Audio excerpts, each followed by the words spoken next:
live on YouTube, and listen back on Spotify. This is the World of Football podcast.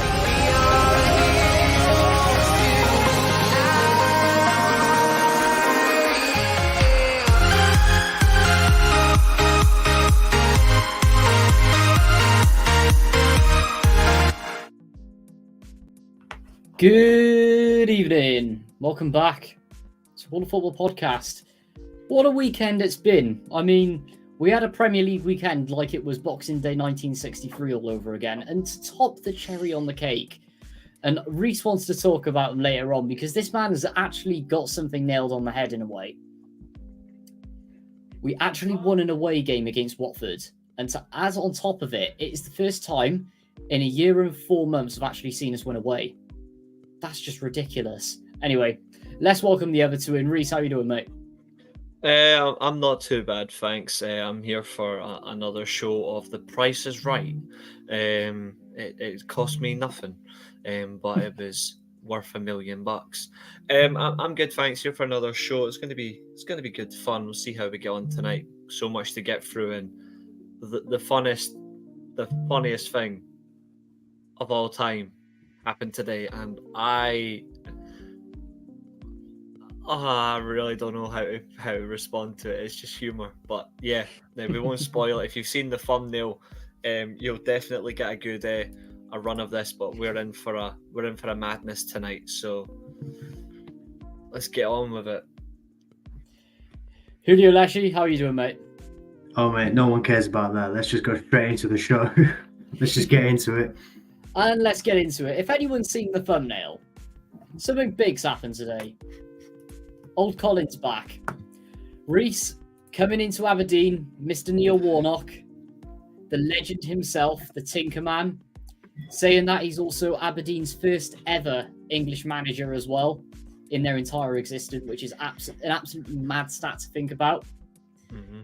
Talk me through it, Reece. I honestly don't know where to begin. I think it's absolutely hilarious. Neil Warnock is 75 years old, has crossed the border. He hasn't gone through the Brexit decision. He hasn't went abroad, probably because it's not enough for him. But we certainly have a bizarre discussion on this. I don't see where the understanding and the logic is from Aberdeen for this, but Aberdeen fans seem to welcome it because he's a no-nonsense attitude. For me, though, I think it's... I mean, fair enough, it's interim till the end of the season, and Neil Warnock obviously is a dinosaur, and he's long-standing in the game, but I really think for Aberdeen, like, this is not an appointment they should be making, because theoretically you want to get your appointments right, whether it be long-term or short-term. Obviously Brian Robson is gone. I thought he was doing an okay job. I don't think he was doing a great job, but I think it's mental that he's been replaced by Warnock. Where they go from here, I'm not sure, but one thing they're definitely not going anywhere is to a trophy. So long current service definitely is resumed for Aberdeen. My intrigue though is with Warnock is what follows for him, because when you think about it, in terms of like clubs, when they bring in a manager after him, immediately they go back to him because they cannot seem to find a stable but smart long-term option. I think Aberdeen have set themselves short. I think they'll regret this decision, but lo and behold, I just find it funny. Like I can't help but laugh. I think it is funny, but at least we know going forward that as of now, Nathan will abandon Celtic like a good man, but he'll now follow Aberdeen. So that's even more humour on the side. But I'm flabbergasted. I'd like to see what happens though, but theoretically, I think it's a mad decision. I don't see the logic or the positive in it, because he's not going to play exciting football for Aberdeen, and they'll want a little bit of excitement despite the fact they're shit. But I don't know. We'll see. If anything, he'll just be there to try and get them European qualification. Who knows? He might stick around for that next year. If he decides he wants another year, I don't know, but I think it's mental either way.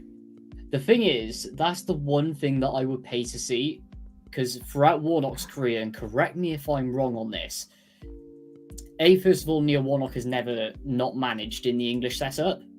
And two, he's never managed in Europe. He has never managed in Europe, which, considering some of the miracle work that he's done, even across some big clubs as well, the fact that he's never been in Europe or been given a mid to upper table Premier League job throughout his career is absolutely insane. Yes, I think it says a lot about him. That comment, but as you've just said, it does say a Maybe lot it about him just at the same stands to time. But yeah, it could stand to him as a manager that maybe like he isn't qualified. I know that might sound a bit harsh because he's got endless amount of managerial experience, but you can have all that experience, but it doesn't make you qualified to manage at the highest level. Like Ole Gunnar Solskjaer, for example, he's got experience at the top level, but theoretically, can you tell me that he's a top level coach? For me, no, not a chance. absolutely not. Like he is an example that like Steven Gerrard has limited experience, but he shouldn't be managing a top level club. Like there's so many. It's just on merit at the end of the day. Exactly, and I think Warnock, despite all the experience he has in the game, obviously there's another senior citizen manager-wise that we'll be discussing later on in the show. He has that experience because obviously he's went and done international duty and he's worked in Italy, so he's had European experience. I don't think Warnock has ever once tried to put himself into that position. If anything, I think he self-sabotaged himself for so long, and that's what doesn't make him qualified, and I stand by my justification. He ain't qualified enough to do a European job, but it would be mental to see him play at least one game in Europe. I would absolutely love to see that. And I think as well, he hasn't been given that opportunity. Well, not so much not given it, but imagine him at a stable Premier League job. That would be insane to watch for me. Get the best out of the players, etc., because it's always solid relegation battle sides. I mean, it and you says just a lot can't get a tune out of them. It says a lot that Wally the Brawley has more European experience than Neil Warnock. I still can't believe that. I mean... Or Shakespeare. Craig Shakespeare has more European experience than Neil Warnock. But mind you, he's Scotland. Mind you, he's Scotland assistant manager, so I can't fault him that much. He's doing a decent job. That's true. And then again, Shakespeare went in from an assistant role. Neil Warnock's always been a manager through and through. Yeah, I was going to say, I've never seen him in an assistant role. He's always been a manager, at least in my lifetime, and before that. It is insane. The 70s. It's ridiculous to think about, but he has talked about it for a while that he's always wanted to manage in Scotland, because a few years ago, after he left Cardiff, he was actually linked to the Hearts job for ages. Prolonging it. Not to go there. Very wise move in the end, but he must have sensed something. But I think it was going on for months that he was going to nip up there. But he's always wanted that hunger to work up there, and the fact that Aberdeen, one of the biggest clubs in Scotland, which you could say, and that's just me looking from an outside point. Statistically, the third biggest European competing club from Scotland. Yeah. For me, if my personal opinion, from an outsider point, and a Warnock lover as well, because he is like Marmite at the end of the day. If he gets him into Europe, he's going to stay. Because he's going to want to fulfill that of his career. If it's in the Conference League, Europa League, well, it won't be the Europa League, but I think it'll be. I mean. I think it'll be Conference. I think they're a fair bit of distance behind Hearts. I'm not sure he's going to catch them unless Hearts' poor form continues, because they've not been great. To be fair, that's not down to Naismith's fault, but his experience to get things over the line doesn't help him. I don't see him succeeding there. 1-0. I agree. 1-0 Rome already. Bastards.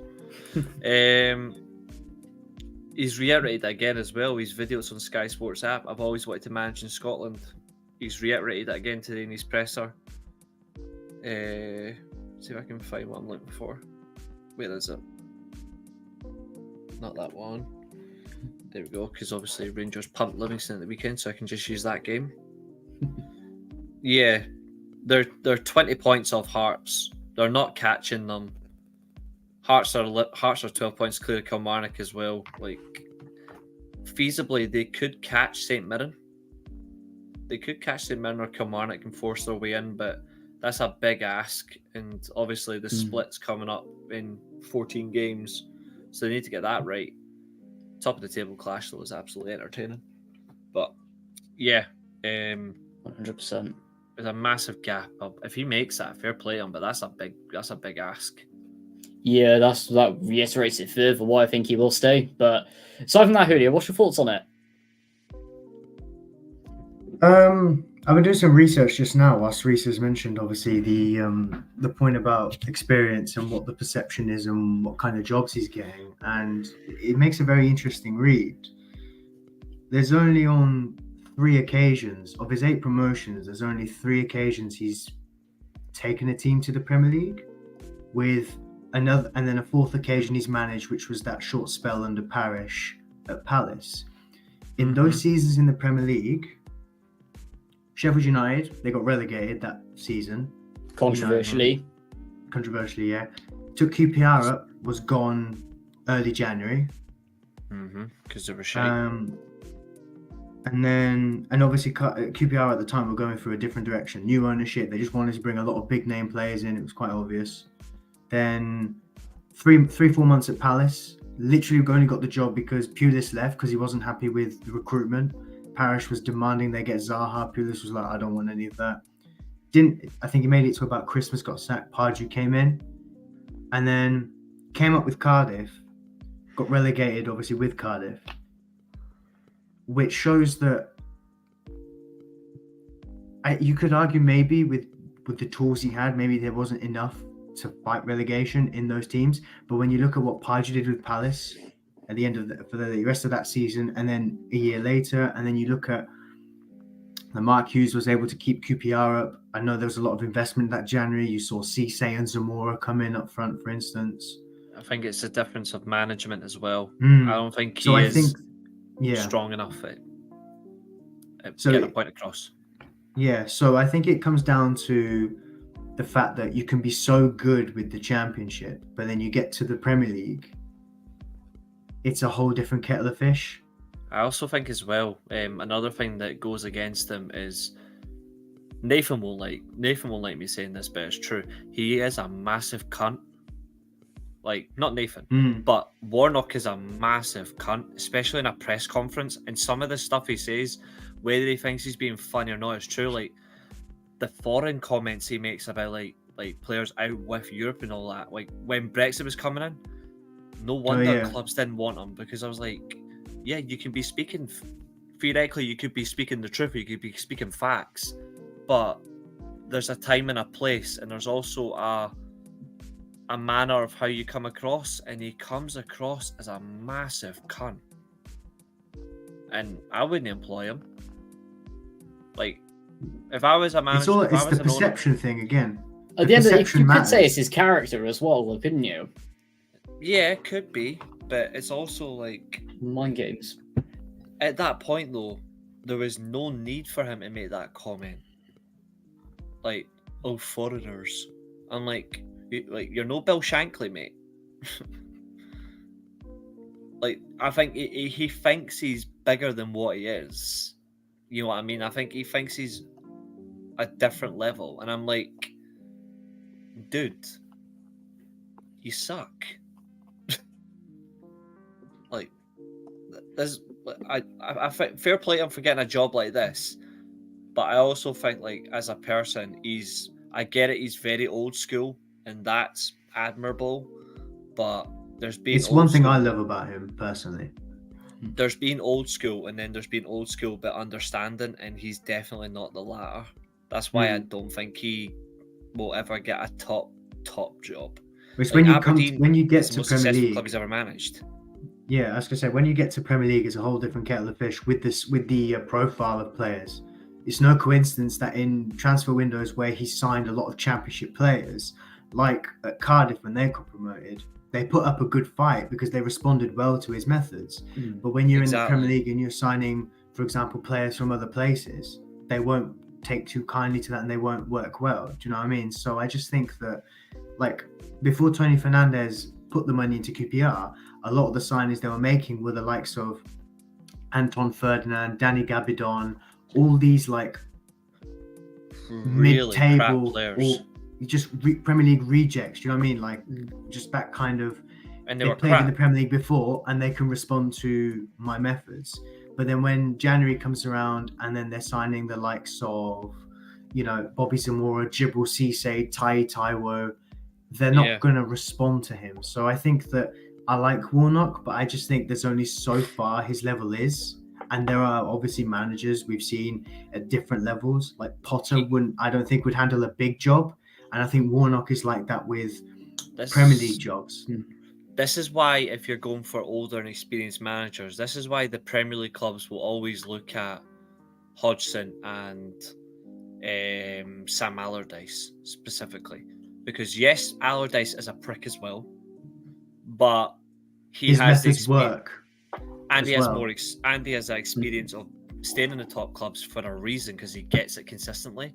Roy Hodgson is the exact same, even though he is finished in 2024. He just thinks he's 60 years old and he can still keep going. He still thinks he's got fire in his arse. He's finished as well. Whereas Warnock is 75, doesn't matter how old he gets or how old he is, no Premier League club will say, you know what, it's a tough situation, but we need Neil Warnock. Not even Watford, if they were in the Premier League going through the 4, 5, 6, 7 managers a season, would ever consider Neil Warnock.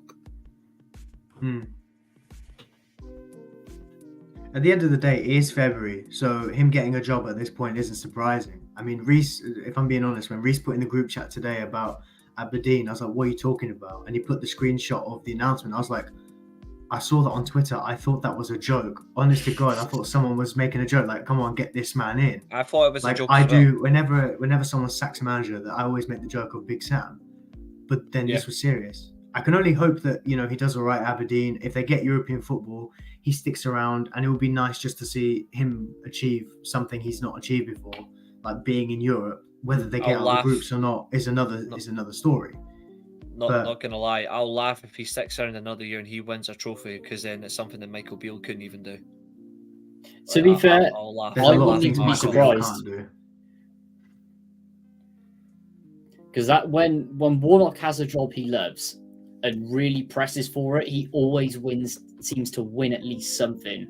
Whether that's like a runners-up trophy, I know it's Tim Pot trophies, but if he can actually win like a Scottish major trophy and stick it in his cabinet, that'll be said done for him. And I think that's what he's going for. Achievement. It'll probably be the proudest achievement of his managerial career if he was to win like a Scottish Cup. Probably would be. And he's actually coming into Aberdeen when it really matters, because obviously prior to his appointment, they've just drew 1-1 to Celtic. Like, literally. They've got Rangers next, haven't they? And thanks to the club that he's just walked into, they've literally just brought Rangers back into the title race. So thanks, Neil Warnock. Prior to getting the job, you can thank your club, even though your club's shit. I know can I raise the question here? Because obviously, yeah, of course. Based on the level of Scottish Premiership and its perception that maybe a lot of the players from there don't really come to the Premier League, they go more Championship or even League One, depending on how good they are up in Scotland. Do you think there is the possible chance that he actually does well at Aberdeen? Because of the level of player maybe he's working with. He's not really working with like prima donnas that you'd get in the Premier League, for instance, especially when he's technically further down in Scotland at the moment with Aberdeen. Well, to be fair though, in terms of there's prima donnas at every club, but it's about how you just work around it. Of course, but when you look at it though, theoretically, you're always going to be at least competing for no matter who you are in the Scottish Premiership, you're always going to be competing for the top 6 split. 2 clubs, theoretically, until things change, will always be competing for the title. 2 or 3 clubs will be competing for the other 2 trophies anyway, with Rangers and Celtic. And you're always going to be pushing for a European spot. So if he was to stick around at Aberdeen for a couple of years, theoretically, he could be competing for 3 separate things and walk away with at least one. Like, he could walk away with a League Cup, he could walk away with a Scottish Cup, or he can walk away with European qualification. He has that chance. And when you look at the Scottish seasons every season, Rangers and Celtic are always going to be 80 plus to 90 points. The teams below them are always going to be 60 to 75. they're always hitting those points until things change, unless the league gets until the league gets bigger. Like, they add more teams to the league and they reduce the amount of games you play against every single team. You're still going to get something anyway. It'll just be a whole lot more competitive. You can get something out of that. Theoretically, he's in a good setup for it anyway. There's some really good players in that squad until they potentially get sold in the summer. Like, there's 2 or 3 in there that he can really enjoy. I'll look to exploit that as well. But the main thing I'll take before we move on is Warnock's coming into a job where the egos that I find are limited. That one thing straight away, he's going to get that dressing room united. And that is in the Championship, when he comes into the Premier League, that's difficult to find a club where they're pretty much united and they're all at the same level. Warnock will thrive on this, and boy, will you see him impact straight away. The only thing is, though, is how he is.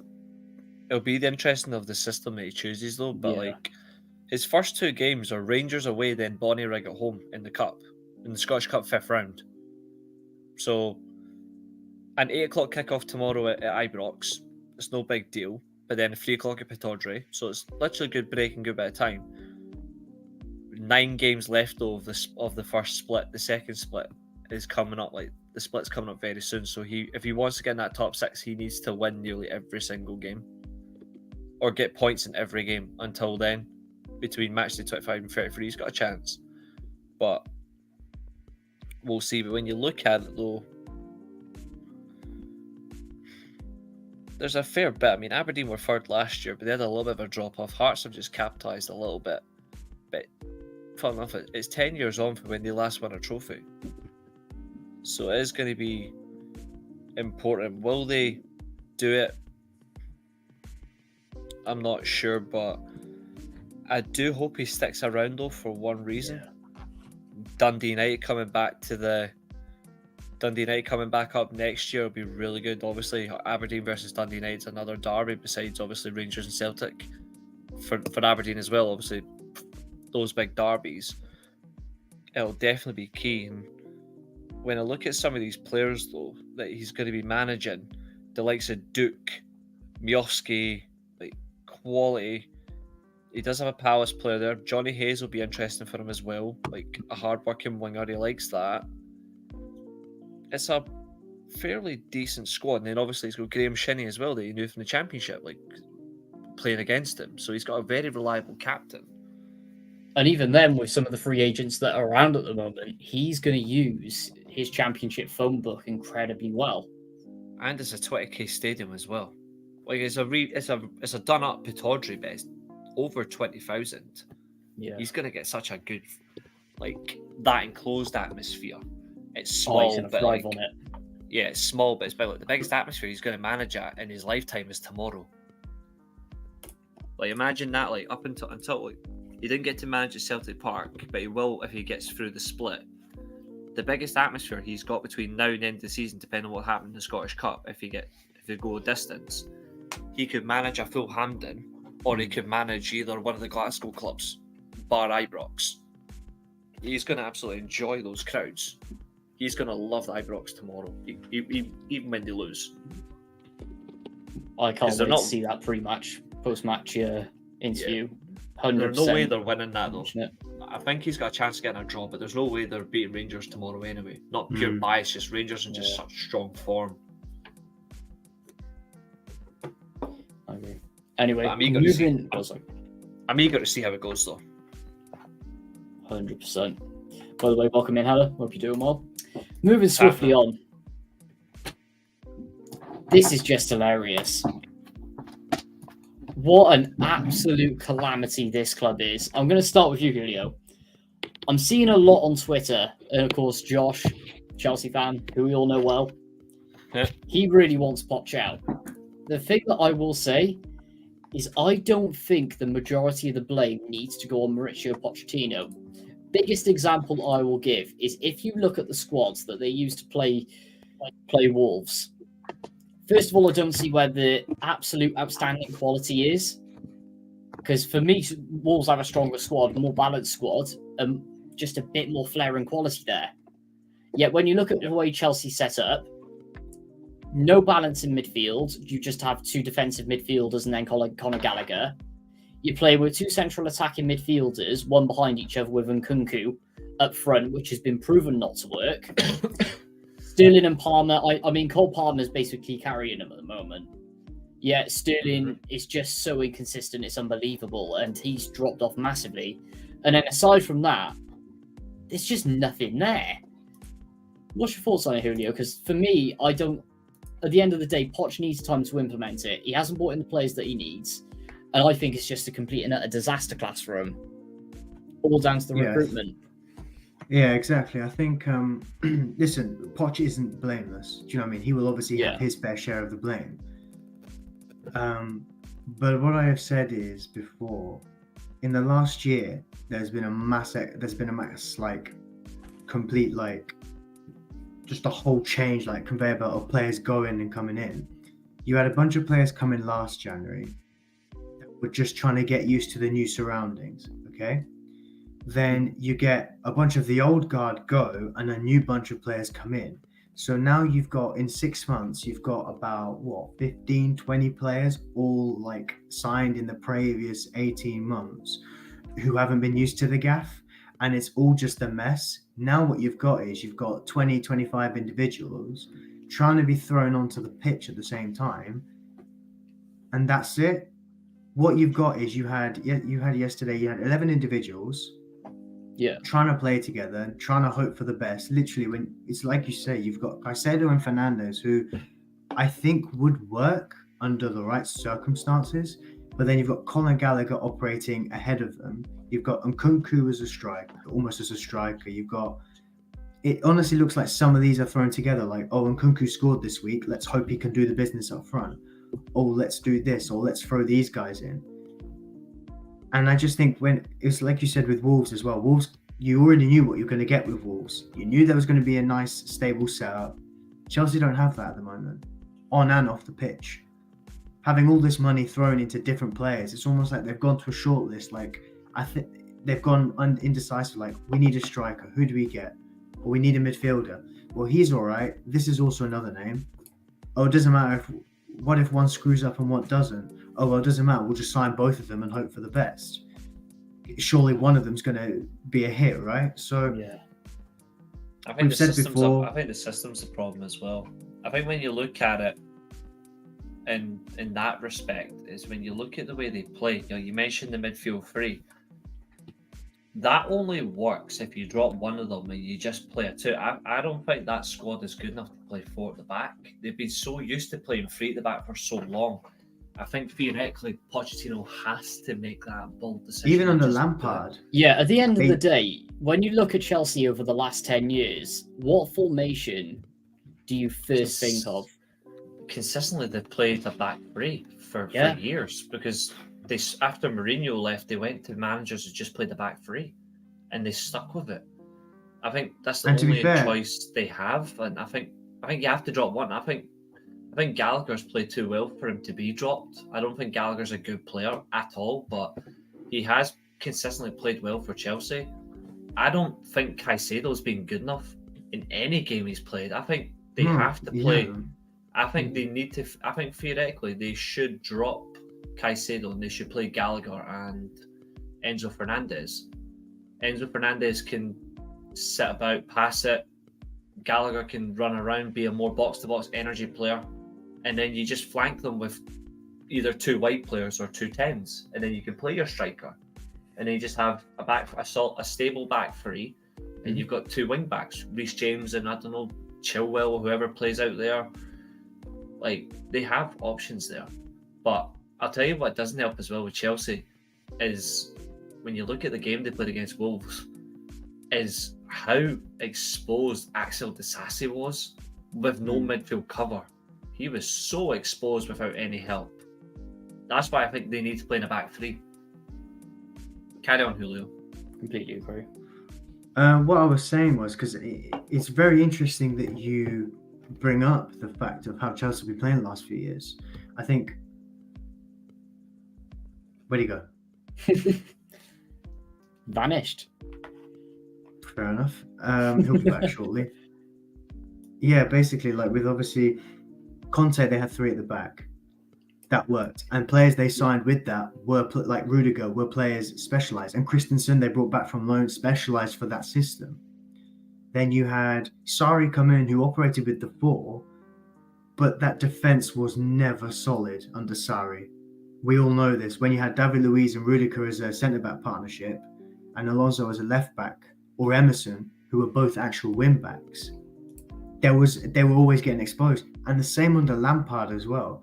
And then Tuchel comes in, literally day one, he looks at the squad and goes, right, you lot are obviously for a 3 at the back, 5 at the back, however you want to look at it. And that was Chelsea at their best. You know, so like even under Lampard, there were games they played 3 at the back, and I think they looked more secure. The problem is, obviously, it's Frank Lampard. But I just think that Reece makes an excellent point. If you have to look at what's there, and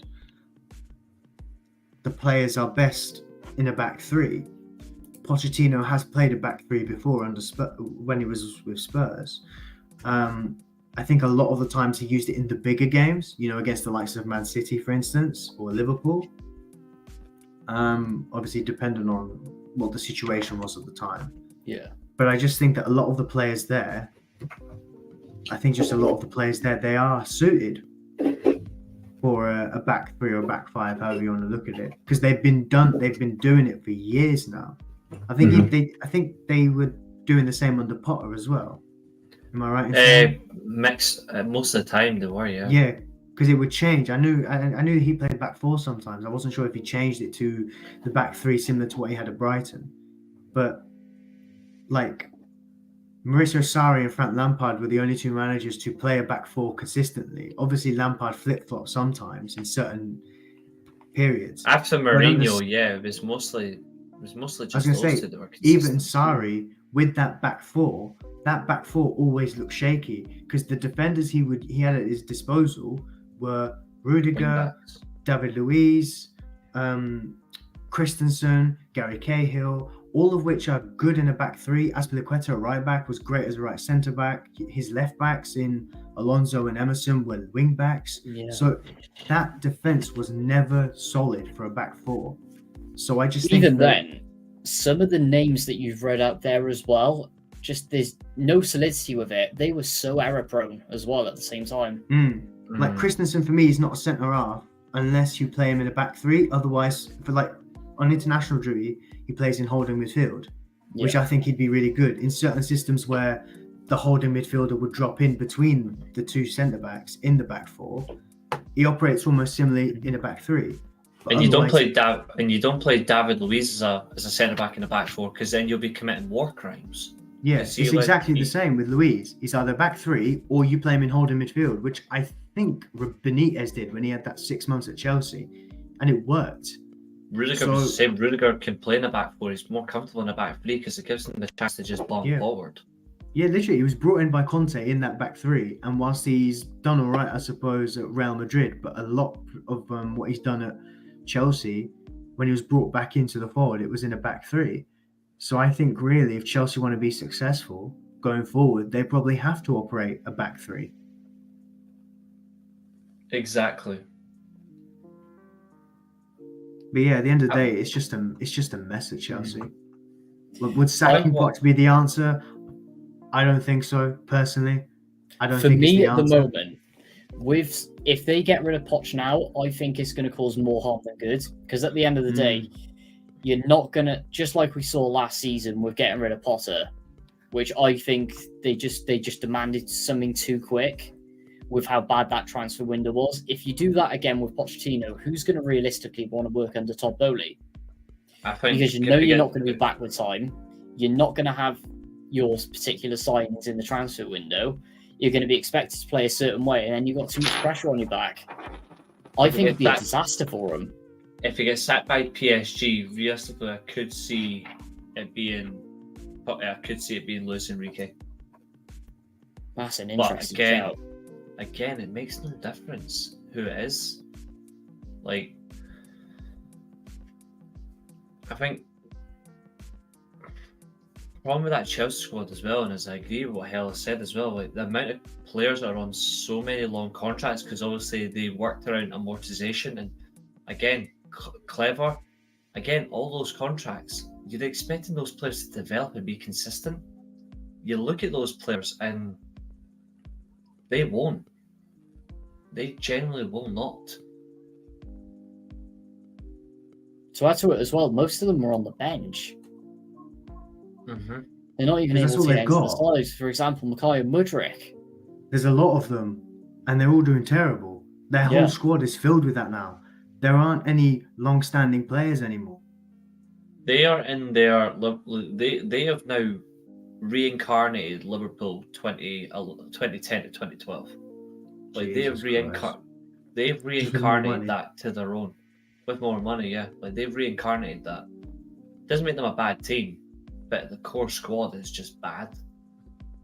It's like United. Like core squad is just bad.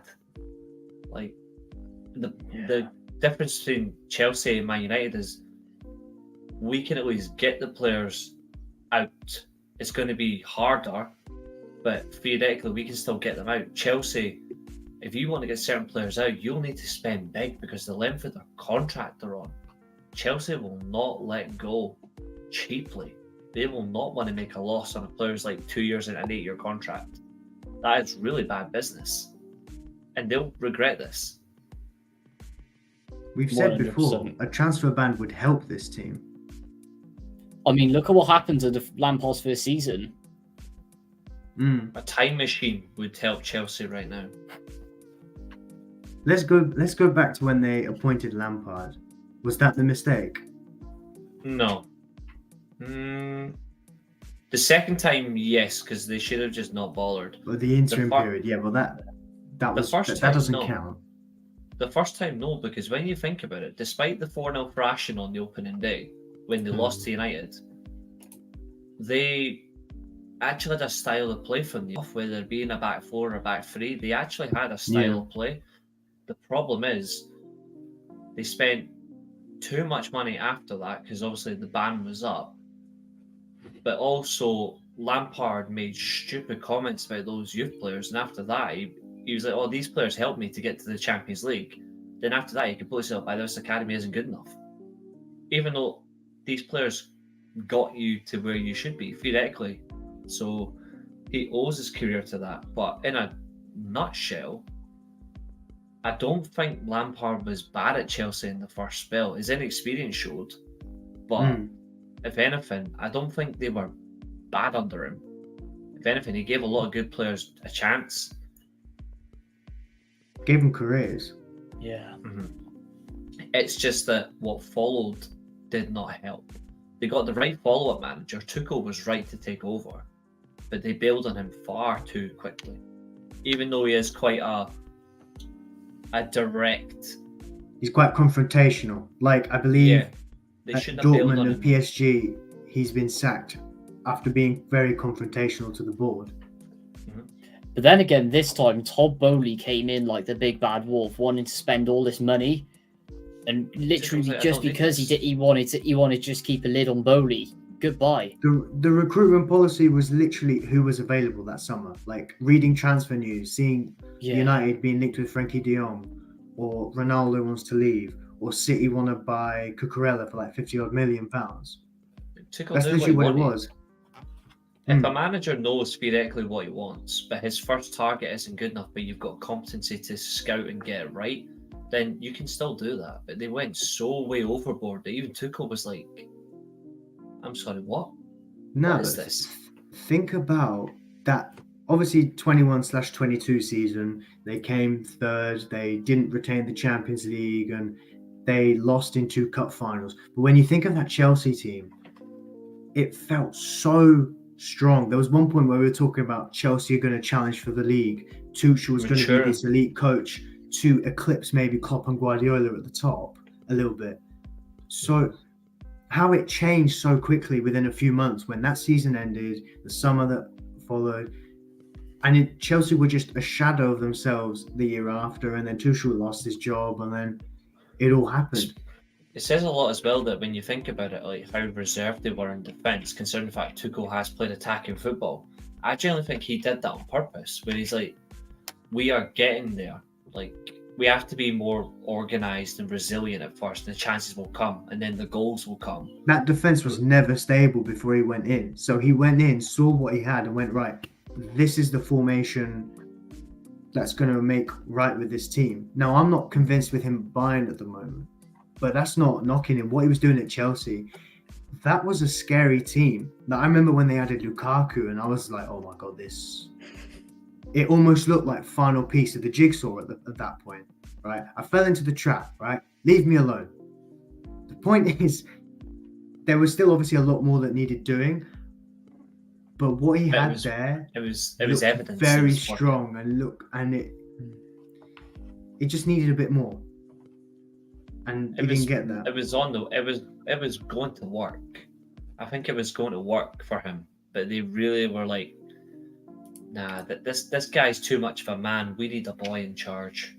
So they bring in Potter, who was still learning to wave his wand.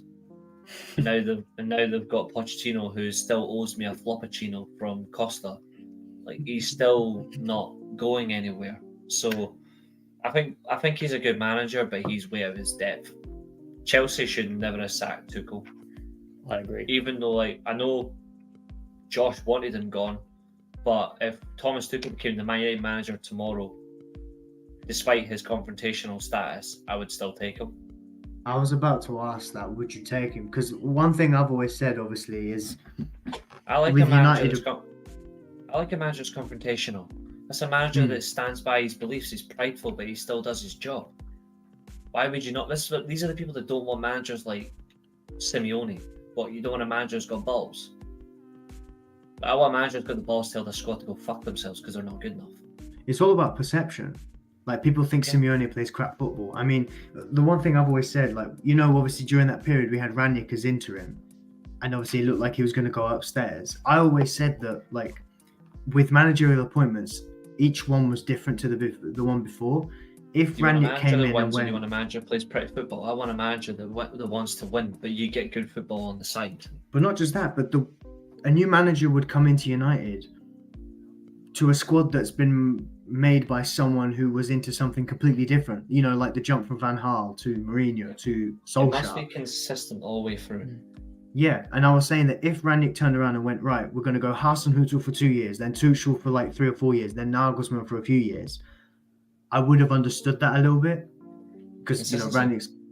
There's consistency there. And if we went Ranić to Tuchel, we would have been fine.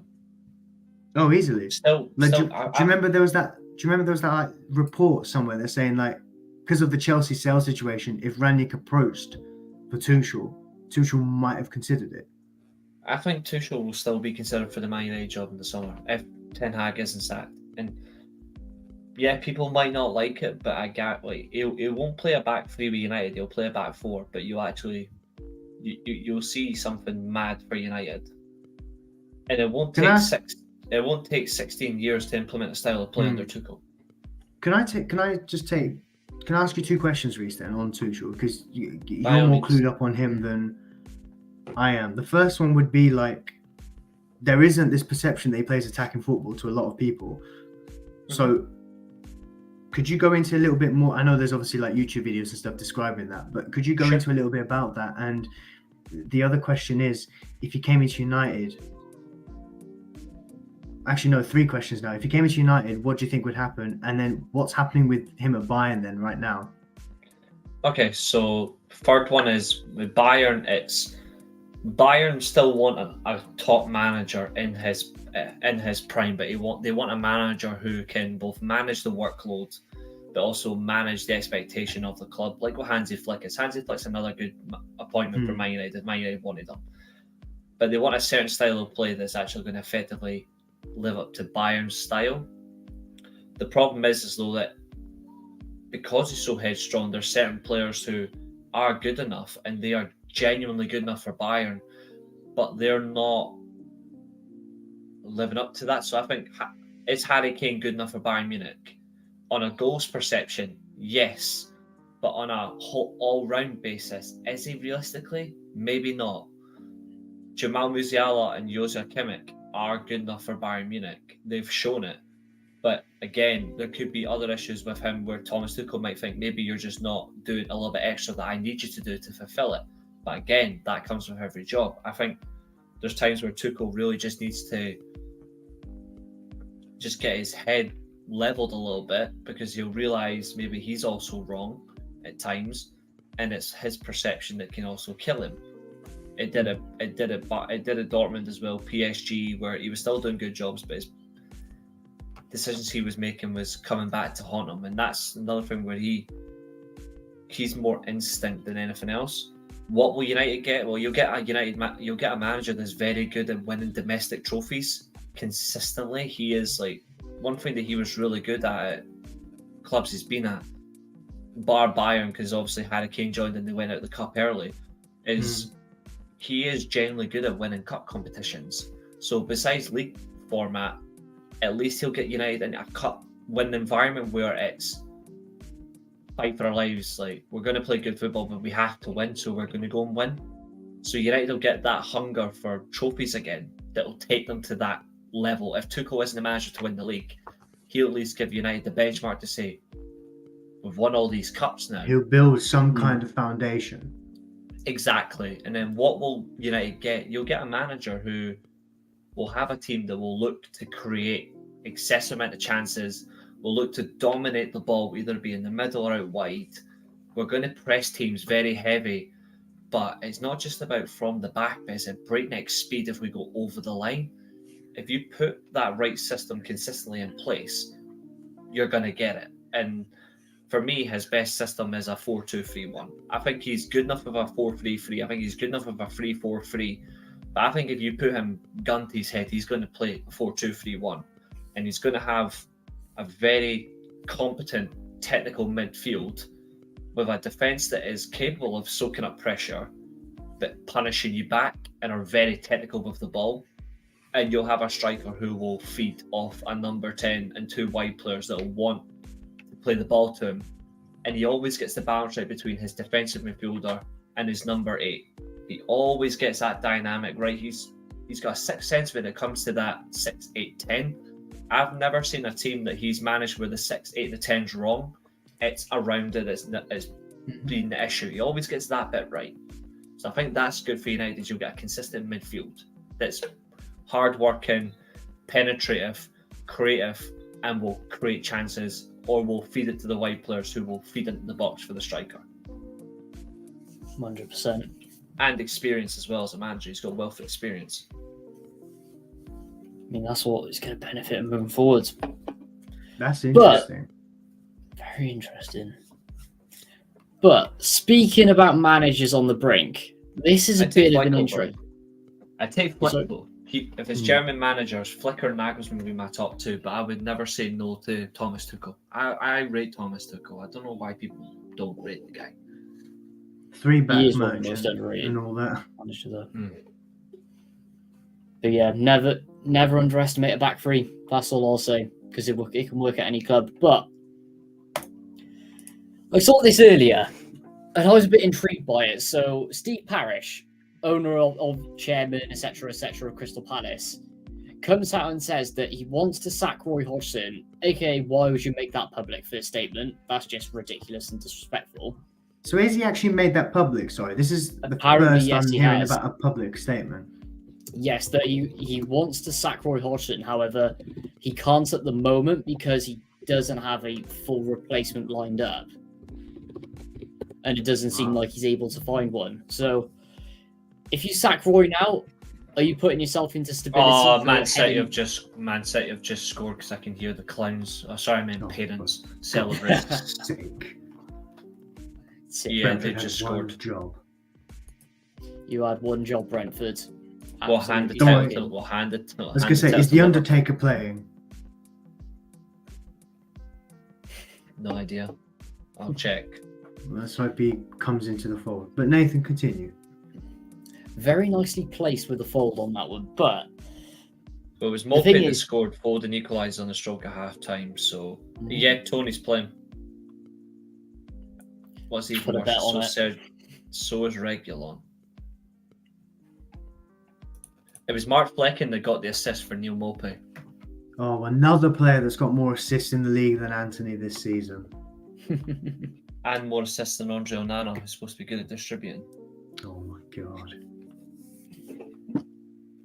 But yeah, so you could take it with it one or two ways with Palace. One, do you sack Roy now, bring in instability because they're heading headfirst into the Championship? Or two, do you wait out to the end of the season, see if Roy can get the momentum back, which it seems like they're struggling because there's just no morale there at the moment, and then rebuild in the summer? Because at the end of the day, we know he's not staying.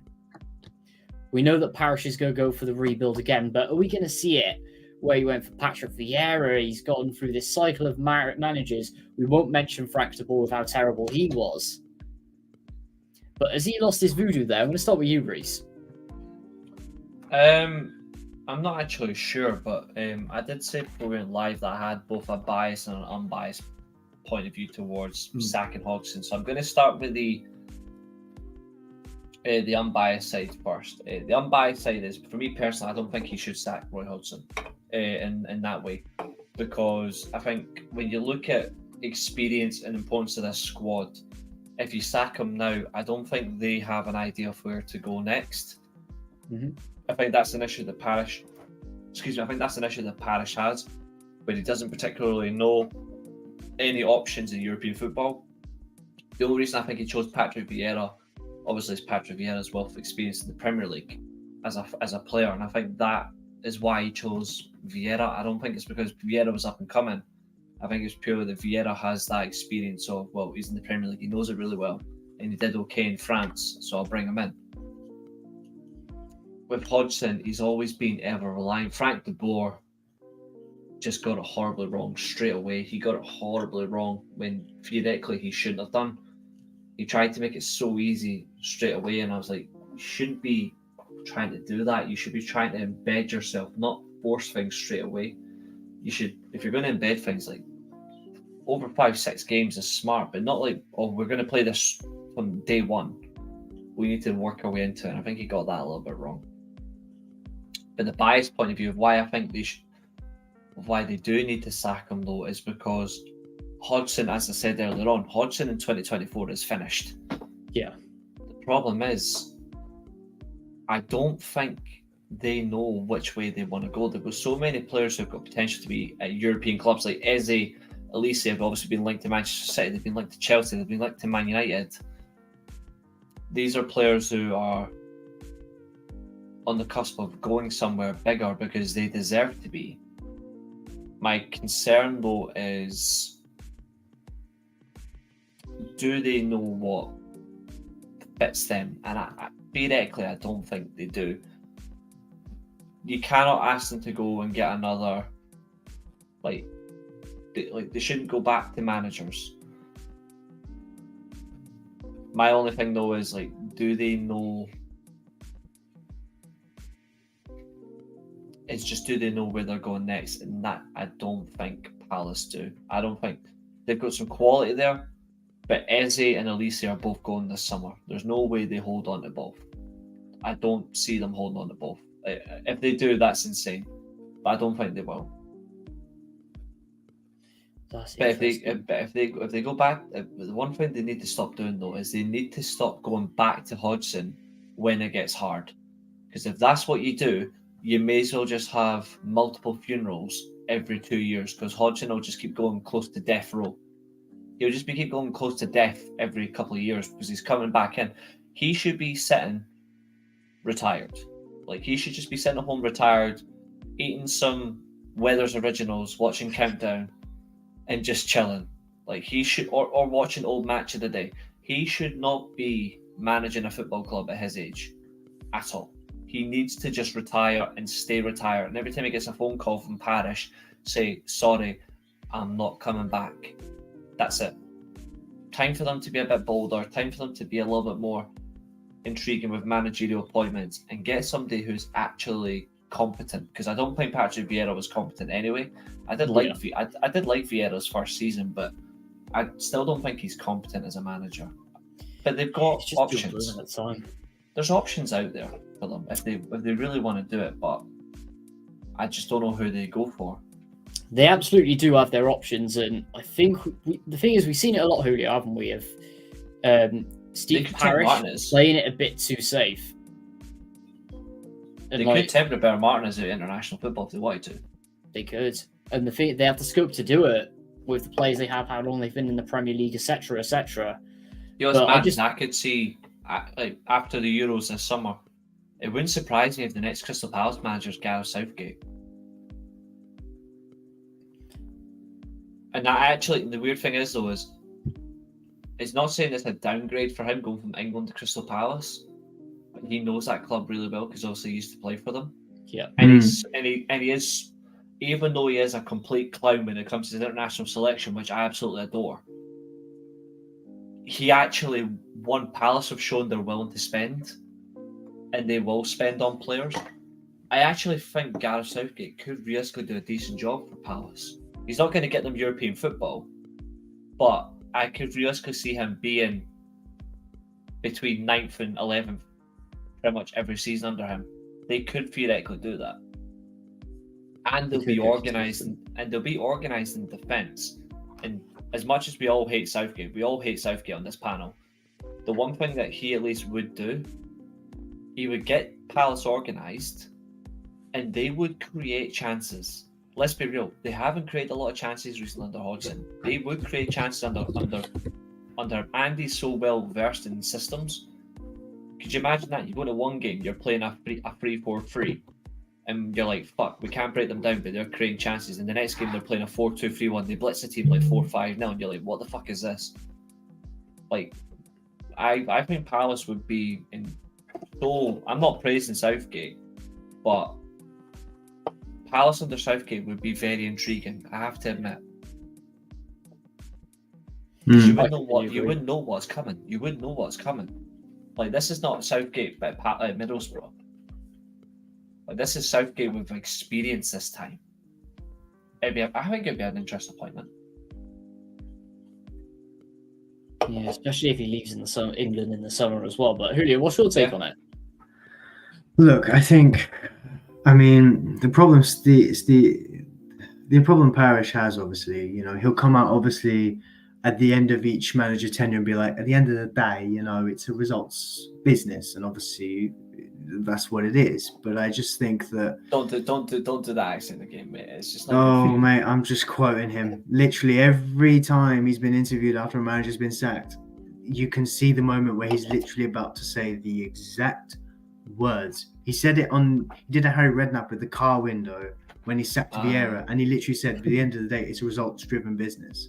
Go find the clip somewhere. He's literally said that. But look, I think that... Not going to lie now, I'm actually fully on board now for Southgate to Palace. I actually am. Like, there's just something about it. It's sort of like an exit route of the England job, isn't it? Like, look at Hodgson, straight in. Sam Allardyce. Allardyce. The mad thing is... I didn't see Fabio Capello. Yeah. He's still the last world-class manager that England signed. This mad, like, he was there. Surely, though, we can all see it, though. Like, if Southgate actually went to a Premier Club, I think he would generally do much better now in the Premier League. When you've got a good batch of young players in the squad as well, Southgate has that. Not just the transition with England, but also he's been with the England under-21s before. Mm-hmm. So he has got that reputation a little bit. So that isn't actually... I can see a top club side looking, and it's not beyond realms of possibility.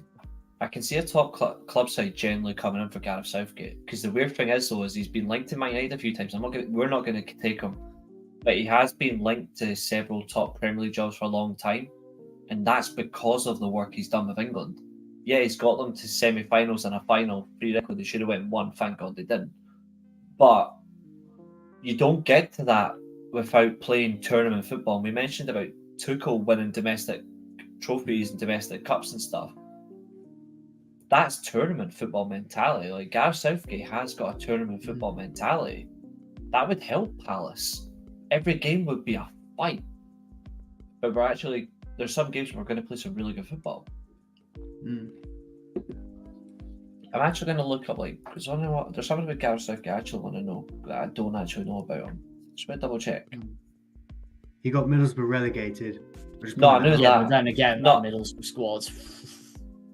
He's been Another Eredivisie striker flop in Afonso Alves. Just notice this as well, by the way. When you look at his tenure, I'm looking at something very important. So he was in the England setup as a player for 9 years. That's fine. Crystal Palace, 7 years. Aston Villa, 6 years. Played for Middlesbrough for 5 years. But this is just his stats according to Wikipedia, right? So I'm just going by this. So I'm not saying that it's accurate, but 150 appearances for Palace in 7 years. 191 appearances in 6 years for Villa. And then he had 160 appearances for Middlesbrough. 9 at England. He managed Middlesbrough for 3 years. England under 21 for 3 years. He's now his 8th year as England manager. He's got some serious experience, and he's only after retiring at 35 in 2006 and 500 league games. So there's a lot of experience. When you look at it, he's only 53 years old. Gareth Southgate is only 53 years old. He's still a young manager, and I'm pretty You sure. could argue he's done his work experience till now.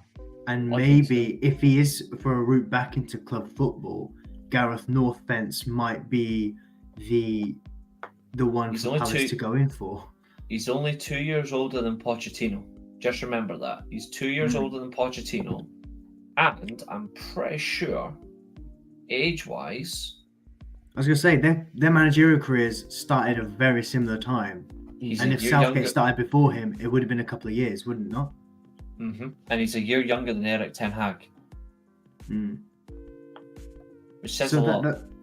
That's not a bad suggestion. That's not actually that's not beyond the realms of possibility. Yeah. Look, I and think based on what you said in the live chat, so the private chat as well. Yeah, he's one of the two. That's a fact. The other was Kobe Bryant before he died. Was it actually? Mm-hmm. Jesus. Kobe Bryant was an AC Milan fan. Oh, I knew that, but I never realised that was in the pipeline. Yeah, they wanted him. Yeah. That's interesting. Fair enough. But yeah, I'm now on the mad idea of Southgate takes Palace, because if he doesn't, I think you could see him at a bigger club than that. Like shockingly, I could see him doing a swap with Eddie Howe at Newcastle. He could very well do, but I think he needs that stable route back into club management, especially with what you could say how bad the end of Roy's tenure was at England. He wanted to get back into club football. Bang, does it? Palace or Fulham, depends on what happens with Silva in the summer. I think Silva could get poached. Yeah, he could get poached. I think Southgate would like the ambition. If he goes Fulham though, one thing he's got is money to spend. He's going to have money with Tony Khan. That's an issue with Palace though, because the investors, I don't think, are seeing any desire to spend like maybe they did a couple of years back, because they're not reaping the results. If they lose obviously, Elise, they will spend. I think only one goes. I think Elise goes. I think Eze stays for at least another year. But it is very clear that with Palace, they are in dire need of upgrades throughout the squad. If Bernardo Silva gets sold in the summer, Eze goes Man City. I'd gladly take. You say that City have just signed a player from Girona, haven't they? They signed a player from Argentina as well, but still, Eze wouldn't surprise me if they still sign him. He's one of their top English targets. They're signing all. I think Elise was the one that was linked. Actually, I think City are interested in Elise. I read a report about it last week. I don't know how credible it was. They're linked to both. They want Eze and Elise. I think we get Elise, but theoretically, we should be trying to snap up some of the top English talent. We should be. That's a problem that mine have right now. Is not signing English talent. Marcus Edwards is another one we've got to get, and Tomori. On top of that, though, like we saw before with Zaha, I know it's a little bit of a different situation because Zaha was older at the time. Yeah. But could we see it if they lose one of them, that Palace actually get better from it? Spend money, scout even better. Depends how much they get. Because with £60 million, with £60 million, they can get 2 good £30 million signings. They want 90 million euros for Eze, and that's 60 million quid. And they want at least 60 million euros for Elise. I was gonna say, doesn't Elise have 60 million as his release clause value? Yeah. I think you can get him for about 45, 50 million this summer, and that's as You far reckon as I they'll- would go. I mean, at the end of the day, 60 million's English tax, isn't it? Just general good quality player. Yeah. I don't think To it's be the fair, English tax. for a I think it's release just good quality clause, player. for a good English for an English tax, like in terms of Premier League and that, £60 million as release clause is not. They could easily have put 80, 90 on that. It's not beyond the realms of possibility. That it's more of like a, we know he might want to go at some point. We think he's that good, so we're being realistic with our release clause a little bit. And Which then, is like fair other enough. clubs as well around them, they're not running down his contract. It's Yeah. almost like Parish With might have seen the light. sustainability, Smart. I was going to say, it's almost like Parish has seen the light a little bit with the Zaha deal and how Arsenal wouldn't spend anywhere close to the 80 million he kept asking for. So he's gone, let's guarantee the sales, because if you think about it, if he'd sold Zaha, the 80 million pounds, especially with the market then, would have been put to better use. That would have been 3 or 4 really good 20 to 30 million If pound you look players. at that now, though, if they make close to 150 million on Eze, well, even say 120, say as a realistic number. If they make 120 million on Eze and Elise, whoever they get as a new manager, say it's Southgate, for example, just an example. The one thing he's going to do is he's going to get them a consistent striker, because I like Odson Edouard, but let's be real, he has not worked in the Premier League, but he is not consistent enough for numbers. He scored a brace on his debut and that's it. And then you've Yeah. got Mateta and Ayew, who looked decent under Hodgson last season for like Yeah. a few games. I think he'll look to Never been change that. that. Mm. I think he'll look to change that, where he'll try to bring in some players he might have worked with in England or anything in that sense, where you'll see, but he'll shape a squad that's suited to him and it'll be organised. Like, it wouldn't surprise me if one of the first signings that he makes is Calvin Phillips from Man City. Like, I could generally see that happening, and they'll get him at a cut price. Like, say 25, 30 million, I think they would, because it's just not working in City. I could see that where they become very, very aggressive, and it's organised talent, and it works really well. He'll get a striker that'll get goals for him, but I think it's more or less just what they're looking for, and it's smart. I think it'll come down to that. But if not, we could see them go for a European manager, and a European manager of 120 million to spend. That'd be fun. That's the issue they've got right now, because there's no one out there they can entice right now to There's leave only- what they've got. There's only 3 managers I could see them looking at, just from a wild perspective. First one, so the first one for me is obviously Southgate. It's English, but it's somebody who knows the club really well because he played there. Second one, obviously, I've just for absolute madness, could be Gallardo, to get him away from Saudi Arabia, because why are you out there, you absolute bellend? And the third one, because he's not been in the Premier League for years, but it would generally be so much fun, Andre Villas-Boas. That's a bold shout, however. I think, well, he did go to Vieira, but I think with Parish, the thing that does He'll go worry for me something a bit more is that proven, element I of think. risk, yeah. And I think that's why he'll We've seen go. a lot. That's why I think he'll go for Southgate if Southgate leaves the England setup. To be fair, Villas-Boas I has think been in the he's Premier there. League before.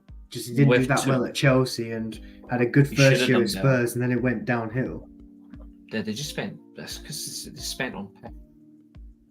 Yeah, of course. I mean, the problem he had at Chelsea was he was basically brought in, tasked to rip up the player power spine that was like Cole, Lampard, Drogba, Terry, and try to implement his style, which I believe was a higher line, with a bunch of players that were so used to playing low block, I think, for years and years and years. So when the likes of Aston Villa under Alex McLeish are cutting you open at Stamford Bridge and scoring 3 goals, it's obviously concerning. And the Game player over. power was still strong in the end, and Abramovich gave in to the player power and sacked him. And Di Matteo played the old Chelsea way, won them the Champions League, and then he was gone when he tried to change it. He's another one that I could see return to Premier League at some stage. I just think that he's been out of it for so long now, hasn't he?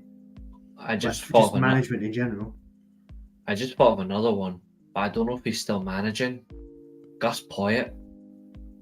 He is. He is in Greece currently, I think. He's either in Greece or in international football. Yeah, he's not doing very well, from what I've heard. That's another one that I could see return to the Premier League. He's with the Greece national team. I think the wisest choice for them, though, to be fair, is Southgate. And everyone knows that I cannot stand him. I think he's a weirdo. But I think he is the wisest choice, both for familiarity, experience, and a systematic style of play that is pragmatic but effective. It just screams a Crystal Palace transfer, though, doesn't it? Well, not a transfer appointment, I should say. Because he's not, when you think about it, though, they're not the most exciting of international teams, but they're not the most boring either. Like, England aren't boring under Southgate. They just do what they do best. They don't succeed. And hopefully, as everyone says on this panel, hopefully it stays that way. Yeah, there's consistency that matters, and I think his 8 years has proven that, where he gets a team really young as well, and he takes them to that mature level, and he knows when to. But weird thing is, though, is he doesn't know when to take players, but he also knows when to cast players aside.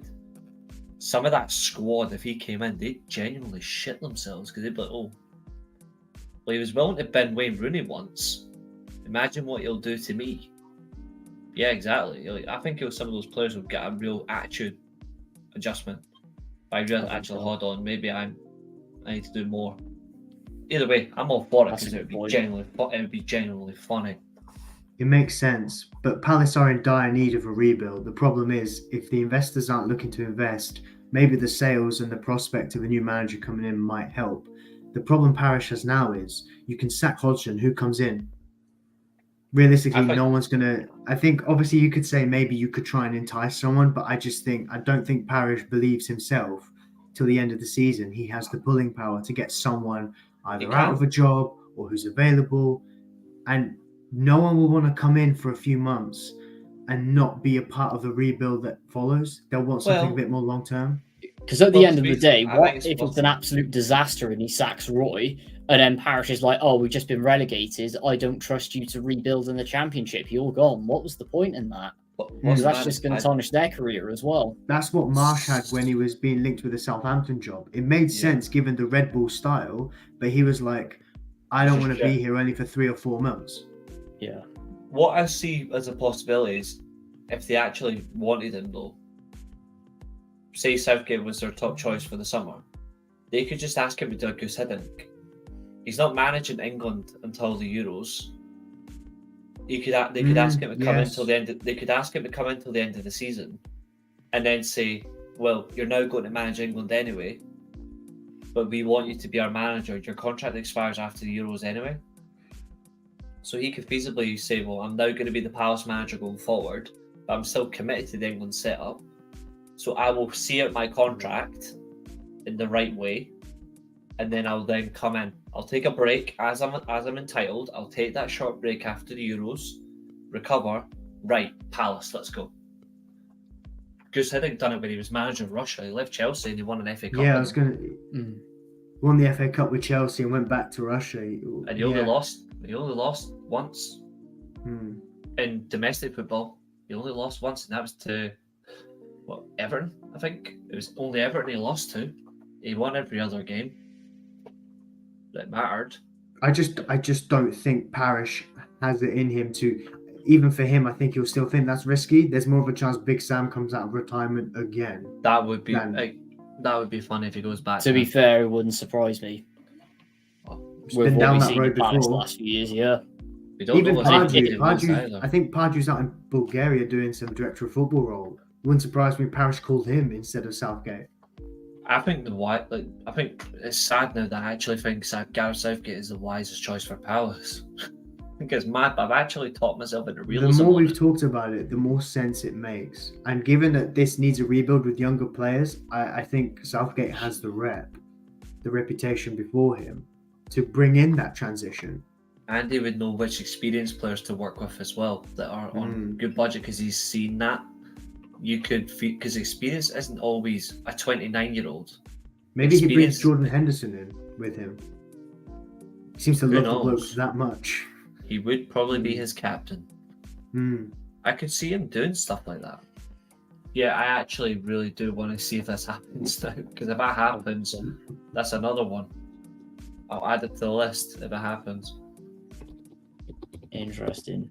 Before we get on to the main event of the evening, and boy, this is a good tier list tonight coming up. Reece was right. You smug prick. Sorry, I've been waiting to call you that all evening. You can call me a smug prick all you want, but again, I was right, and I'll No, let you people were. know that. I will not contest that. I've always been the driver of that bandwagon because you're right about a lot of things. And let's be real, most of the time it's using this, but it's trusting this massive gut. I just hope you don't have IBS because Jesus Christ, that wouldn't be fun. Nah, I think the funny thing is, though, is people will go out and trust Romano and all that shit, right? And I'm like, yeah, sure, okay. I just got a gut feeling before all of them leak it. Like, my Spalletti gut was right. Oh my God. That was beautiful. I Like remember that was pure beautiful. I said Klopp was going to leave before everybody, You did. and it's And happened. on top of that, literally a week before it was announced, we put it on the tier list as well, Yeah. I know. saying it's going to be 50-50. And I think you can have that gut feeling with Arteta and also Pep as well coming up. Yeah.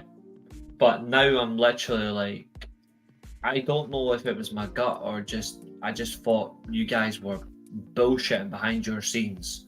But I'll let As you they do elaborate. all the time. But yeah, what an end to the transfer window it was. So getting rid of the Deadwood, sacking Vontae Campbell, sending back Runnison and him getting his contract terminated at Arsenal, Graham Potter going on loan as well, and then bringing in some decent players. Jeju from Granada, proven at this level. I'll back that signing. I'll get onto the main event in a minute with who we've actually spent Just money get on as well. Nathan. Just get the All list our up and country. share screen Absolutely. Let's because get I'm on. gonna forget half of these notes you're making now. I'm not noting them 100%. down. So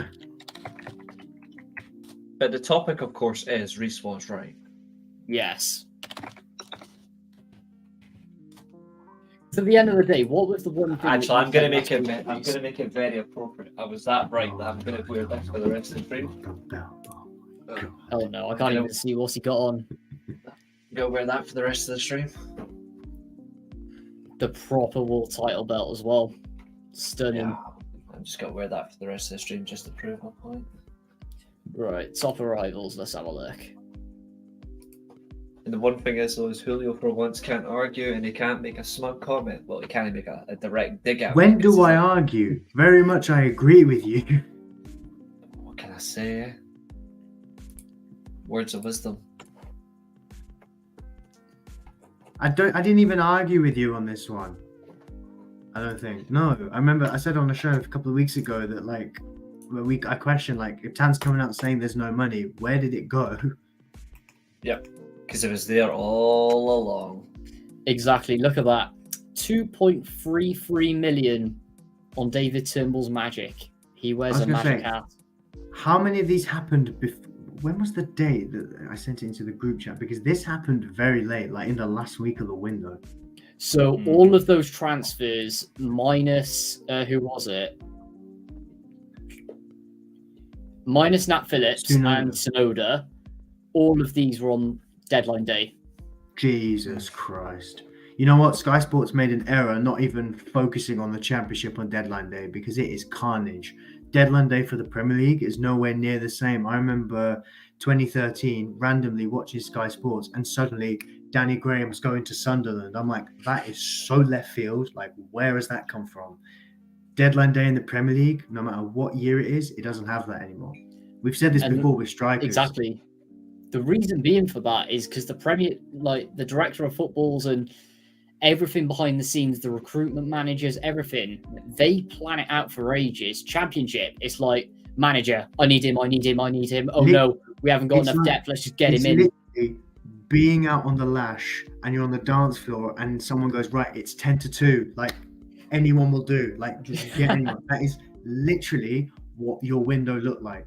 So if you think of the entire window from you're not signing anyone to Bullock probably leaving to there's one point where Perry was going to go and Kiefer Moore and Brooks were on the way in, and then obviously no one was coming in, and then suddenly, bam, Phillips, Diodou, if that's how you pronounce his name. Sunoda, but that's probably going to be a Belgian loan. We both know that's going to be a Belgian loan. No Horvath, Wilson, Esbrand, Turnbull, all in. You got centre backs, you got left backs, you got a midfielder, you got a striker. Although I don't know how credible the striker is with his goals. All the players in positions we literally said that Cardiff will strengthening and they need, and they literally go and do it with claiming we have no money to spend, and then up pops a Man United fan that says you're talking shit. How much did you guys spend on these transfers? Altogether, 2.3 million. It says 2.3 million. What about Horvath and Sunoda? Horvath was free. Sunoda was undisclosed. Wait, I Horvath reckon was in total. free, did you say? Free, Yeah. as in no money? No money. Yeah. What was he like? Third or fourth choice at Forest then? Fourth. Fourth choice. I reckon. Yeah. I reckon in total. Signing. I reckon in total, because obviously a loan fee technically you have to cover regardless. I reckon yous have spent 4.8 million, maybe close to 5 million, when yous have got nothing. And I said you'd spend around 10 million in January. I mean, it's progressing close to it, but when you look at previous seasons, this is like, we haven't spent this much money in years. Because you've had transfer bans. Transfer embargo. I know transfer embargoes and everything has come with it, but I think Tan's a lot more trusting in Bullock now, because at the end of the day, if you remember Callum Robinson and how much we signed him for and what he's turned out to be, I mean, he's been frozen out pretty much. Because he's just been an absolute liability moving forward. Because he's shit. He is. It's good ages for players as well, and level of clubs and experience. It's certainly good. Like Turnbull coming from Scum, but still at 24 years old, he's a goal scoring midfielder as well. Like that'll definitely help you. Like Sonoda. The thing is, Turnbull's incredible. I mean, Turnbull is great cover as well for Aaron Ramsey. And Nat Phillips as well. Well, he's a left footed as well, so he's finally got a left footed centre back. That adds cover on top for McGuinness. And you have a left back. Bit liability. You have an actual left back. Not some imposter, not some fraud, an actual left back. And who can add cover as well, because aside from Collins, no one. Joel Bagan, who is our young centre back, come through the academy, who scored like 3 goals for the first team. Oh, let's just chuck him in the Belgian second division. Yeah. Sweep him away, don't recall him. How would you rate the window overall? Looking at that, looking at who you signed, looking at how the situation panned out, don't forget the fact that it all happened in the last 4 or 5 days of the window. To be honest, I'm going to give it a 7 out of 10. Oh my god, that's it. That's what you've done. He's done you there. Tan has got you in the trap. He hasn't done me. I think it's been successful just because of the Turnbull find and getting in what we need, because we haven't seen that in so long at Cardiff. What do you mean and find? Said, I'm happy about the Everyone knew who Turnbull was. I think it's I personally think it's a 6. I was going to say it's a 6 for me. The reason I think it's a 6 though is because I think one left back isn't enough. Personally, I think a loan transfer for Wilson Esbrand is fine, but I still think you could have maybe signed for actual money. You could have signed another left back as well and cover the position properly with 2 each. Additionally, I think you need another right back. Like your whole defence in general just need an uplift. I think Nat Phillips coming on loan is stupid. I actually think Liverpool might have sold Nat Phillips as well for 2.5 million. I think maybe 3, because he isn't a big value hit on the market. I think you could have got him on a permanent, because Liverpool don't use Nat Phillips. Let's be real, and none of the Liverpool fans generally care about Nat Phillips. I've never seen their side option, isn't he? With like a Cato or end of season sort of they don't care. They don't care about him. And I've not seen a Liverpool fan say, "Oh, I wish Nat Phillips well," because they don't care. They don't care about him. So he's got to play Carr. So fair play to him. Exactly. I think we've Turnbull got him away. on He loan could have got to see more. how it goes, to be honest. And I mean, if he turns that well and he actually maintains that first team spot, I could see him maybe coming for 2 million in the summer if Tan sticks his hand in his pocket. The only genuine loan I agree with is Deju, obviously 31. I agree with that. I think Nat Phillips should have been a permanent. I think David Turnbull was for the right fee. That's agreement. I think he needed another central midfielder. But apart from that, I do agree with the choices. The only thing I didn't think you needed though was Horvath. I think you should have instead of Horvath, I think you still should have went for another full back, and that would have been a right side or a left side for me. You should have went and done, but a goalkeeper was necessary. Yeah, no disrespect to Horvath. I like Jack we Annick. had no choice. I like Jack Annick, but you had nobody Ronaldo does. as well. No one likes Jack Annick. No He has one does. been insane this season. He's been one of the best keepers in the championship. Yeah, he's still a incredible. bomb scare though. He's still a bomb scare though. He can be, yeah. But yeah, I think the Horvath deal was a bit of a panic buy when we knew that Robertson was going to have to go at some point. But when we sent him back and then he had his contract terminated at Arsenal, that was fantastic. Mm-hmm. But I mean, it's a sensible deal that we've got rid of that loan slot and we're able to bring in another one for me. Jeju's only got one goal this season, by the way. Yeah. He hasn't scored a single one for Granada in the league. Have you seen the article that came out today about the free agents you lot could still sign? There's loads still out there in the championship. Thomas Vatslik. I would go and do something. Vatslik, you know was it Czech Republican? He was at Huddersfield, I think, last season. Yeah. Vasilic. He's a good option. Good, he is. I don't know whether the club would go for him though. Then you got the likes of Scott Dan, Liam Moore, Todd Kane, someone called Vontae Daly Campbell. We just sacked him. No, I know. I'm joking with that name. Yeah, Scott Dan is, for me, would be good cover and experience at the back, which I know we have NG, Gutas, but at the end of the day, a bit more experience, what go amiss? I think you should literally dip in that free agent market and try and revamp your defence, because I think if you revamp your defence now smartly for the free agent market, yous will get above Preston and you'll stay above Preston. I think yous will finish 9th or 10th. Yeah, for me, top Gary Medine's a free agent. Brilliant for all this season. Oh, he's horrendous. Gary Medine, Connor Wickham, Troy Deeney, Junior Hoylett as forwards. Connor Wickham would be my choice. Hoylett's finished. I don't get why we didn't renew his contract at the end of last season. Because you're delusional. I know he wasn't very good with us, and he wasn't a bullet player. Yeah. Connor Wickham thrives in a consistent setup, and you didn't give him that. But I think he would be all right now. I also think at the same time it was because of his behaviour after the derby. Yeah. What happened? I missed that completely. So basically, long story short, you know when we lost in the 99th minute, he was out doing balloons. Yes. Oh. Yeah. He was out. He was out doing his best Brandon Williams impersonation. Love how he slid that in, but around the time there were so many calls for him to have his contract terminated. It was mental.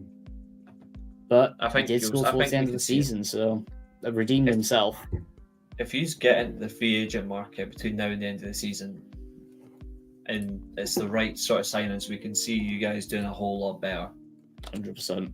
It's got to be someone who's been stable in the championship for years, I think. Like, for example, a Todd Kane, for example. Whether you rate him or not, he's been around for years. Cardiff don't need stable. Cardiff need proactive. That's what David Turnbull is. If Cardiff just go for stable, they will finish outside the top 10.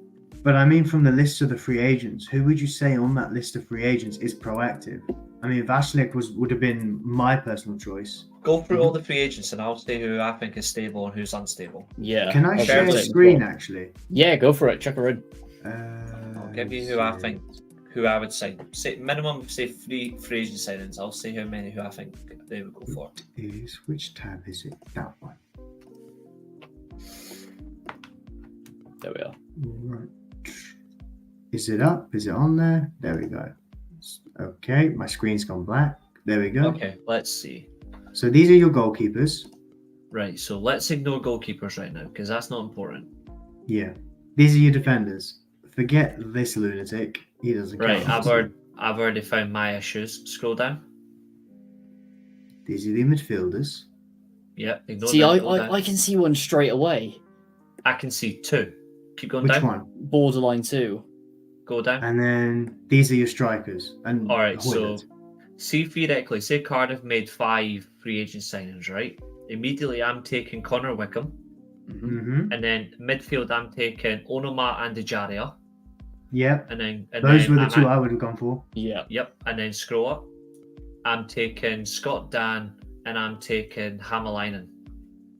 Interesting. I don't know much about Hammerlinen personally. I don't know much about him.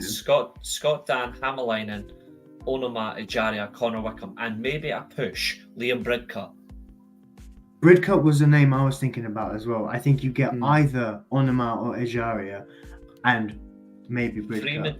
Three midfielders, 2 defenders, and a striker, and that's their squad sorted until the end of the season. For me, I don't know why we haven't gone in for Ejaria I don't know either. until Ejaria's now. cool. I know. I like Ejaria. I genuinely like watching Ejaria. It's a shame that he's not with anyone. He's a good age. Exactly. Even then, like bringing in a Stefan Johansson would be a solid move in midfield as well.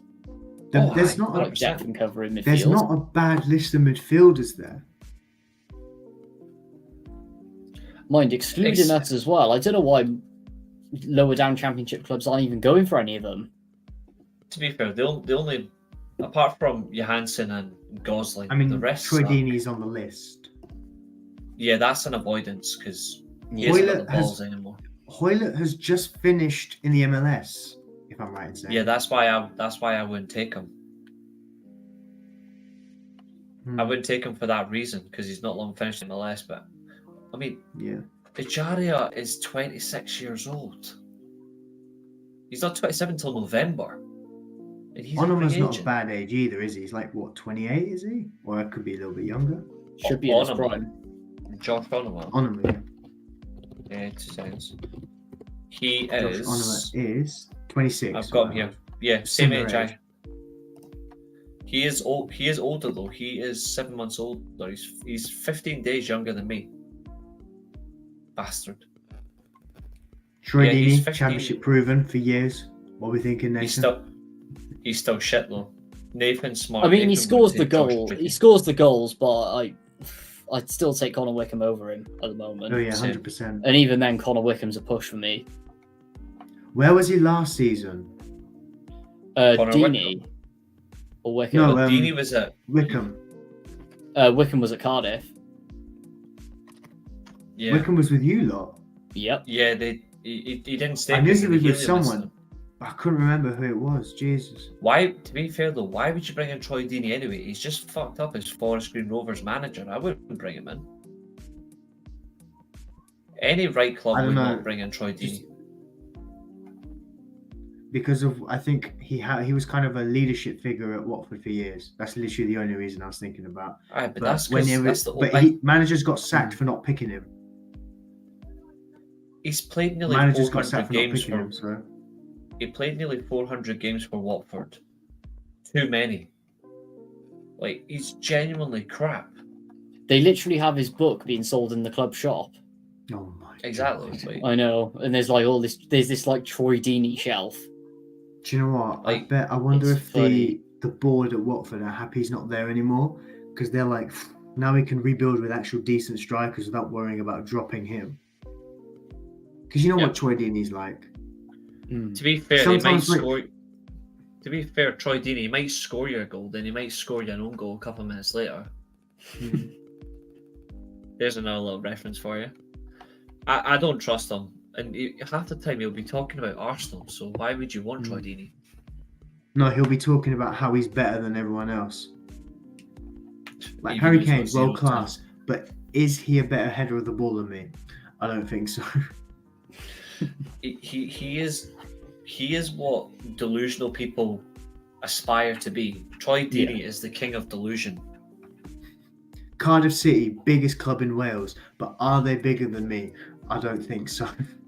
He thinks he's Zlatan, but Zlatan would Oh go, God. "Who are you?"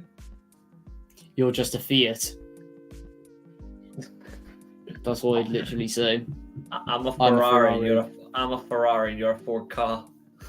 What Troy Deeney can do, no, what I can do with a football, Troy Deeney can, no, hang on, got that wrong. What Troy Deeney can do with a football, I can do with an orange. I'll go one further. What Troy Deeney can do with a football, I can do with a piece of spud. I can do with a cooked up piece of spam. I can do it with a hard-boiled egg. Oh look, I've just scored a 40-yarder with a football. Zlatan appears. Watch me hit a 50-yarder with a tennis ball. With an actual goalkeeper in the net for this demonstration. Aye, both. Aye, here's a football. Here's a tennis ball. Well, okay then. I'll hit with a golf ball. Sure. I'll hit it with a rugby ball. But yeah, Like, to top it all off, Cardiff Troy signed Deeney's slander is players. beautiful. Reece was right, and Nathan's a happy man. Somewhat. Which hopefully I will stay like this for the rest of the season. But it's Cardiff City, isn't it? I'm gonna get in trouble. I'm gonna get in trouble for this, but I'm doing it. Oh, here we go. I'm so doing this. In fairness, Nathan, I think you've got enough to stay up this season. Bare minimum. Finish top You're half, already, please. you're already on 40 points. All I'm gonna say is Reece was right, but once this banner comes off, you'll just see how right I am. Oh God. No, never. Let's get that head and move on to the Tan next. did a Glazers. The Glazers saw us get unhappy with being linked to Rabiot and Arnautovic, and they went, right, 100 million for Anthony, 60, 70 million for Casemiro. We're all over that. That's what Tan did, just at a smaller scale. But We ain't got the money. We ain't got the money. We ain't got the money. We got the money. Not for our eyes anymore. But yeah, I mean, there is fans who are sort of flip-flopping a lot. But the thing is, as Reece always says as well, you have to stay consistent with it. I bet you Tan waited till the end of the window just for dramatic effect.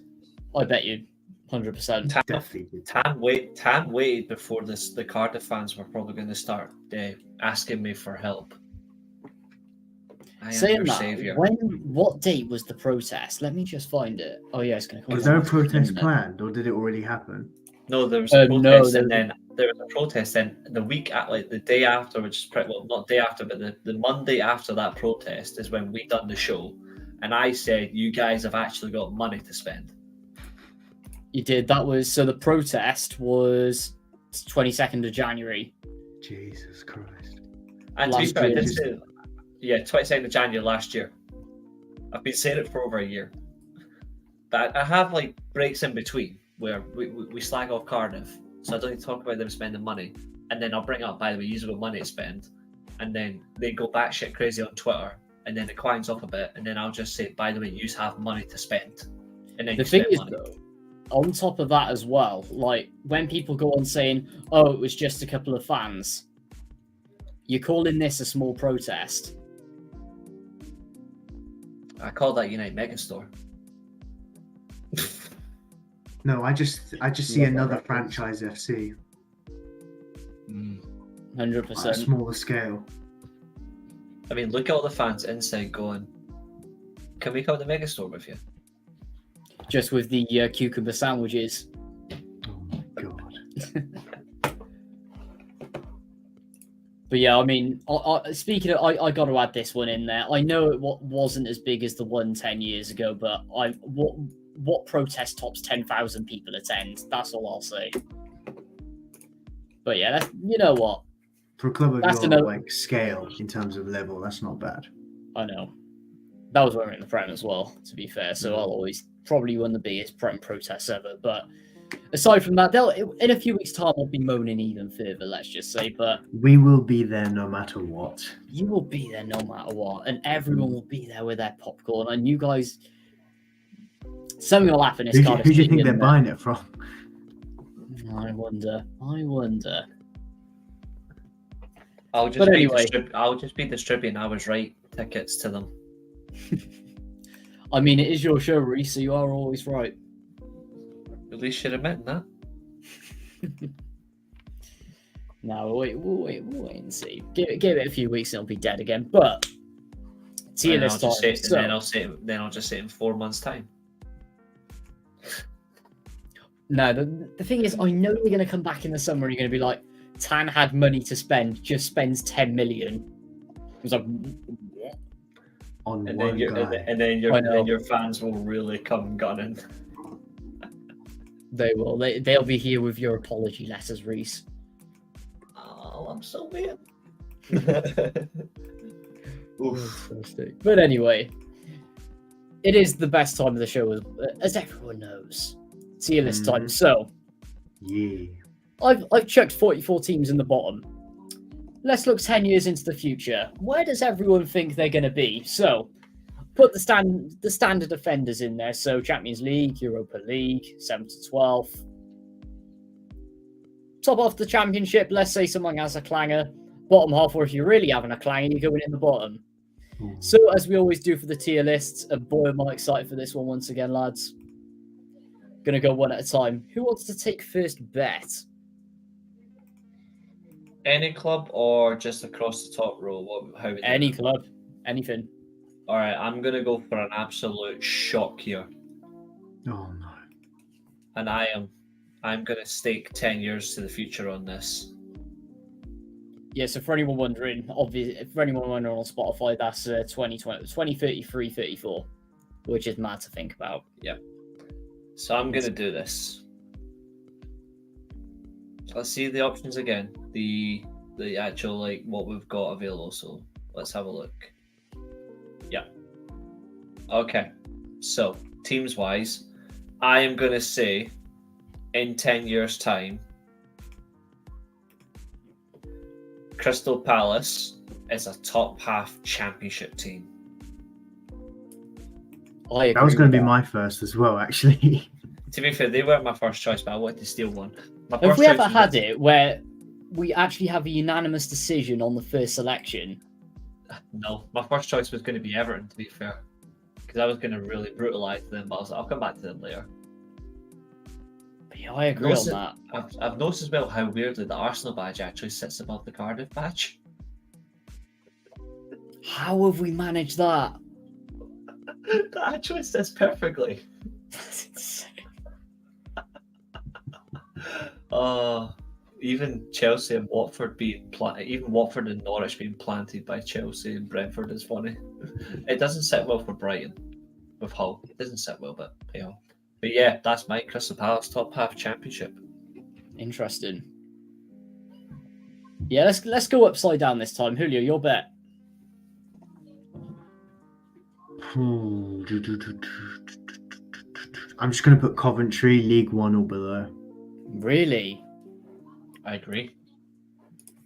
I just don't think they're doing well right now, but I just if the last 10 years have been anything to go by, I don't think they'll have the power financially to, especially with parachute payments as well, with teams coming down from the championship, the gap's going to get bigger. And unless there's some mass takeover for good, because it wouldn't surprise me if Coventry get a bad owner, I think they're just going to fall and they'll be back in League One. Yeah, I think that's very fair. I agree with you. Same. Now, I've got quite a few who I think are going to go in League 1 or below. But I'm going to give respect to a club who I think is going to be in 7th to 12th.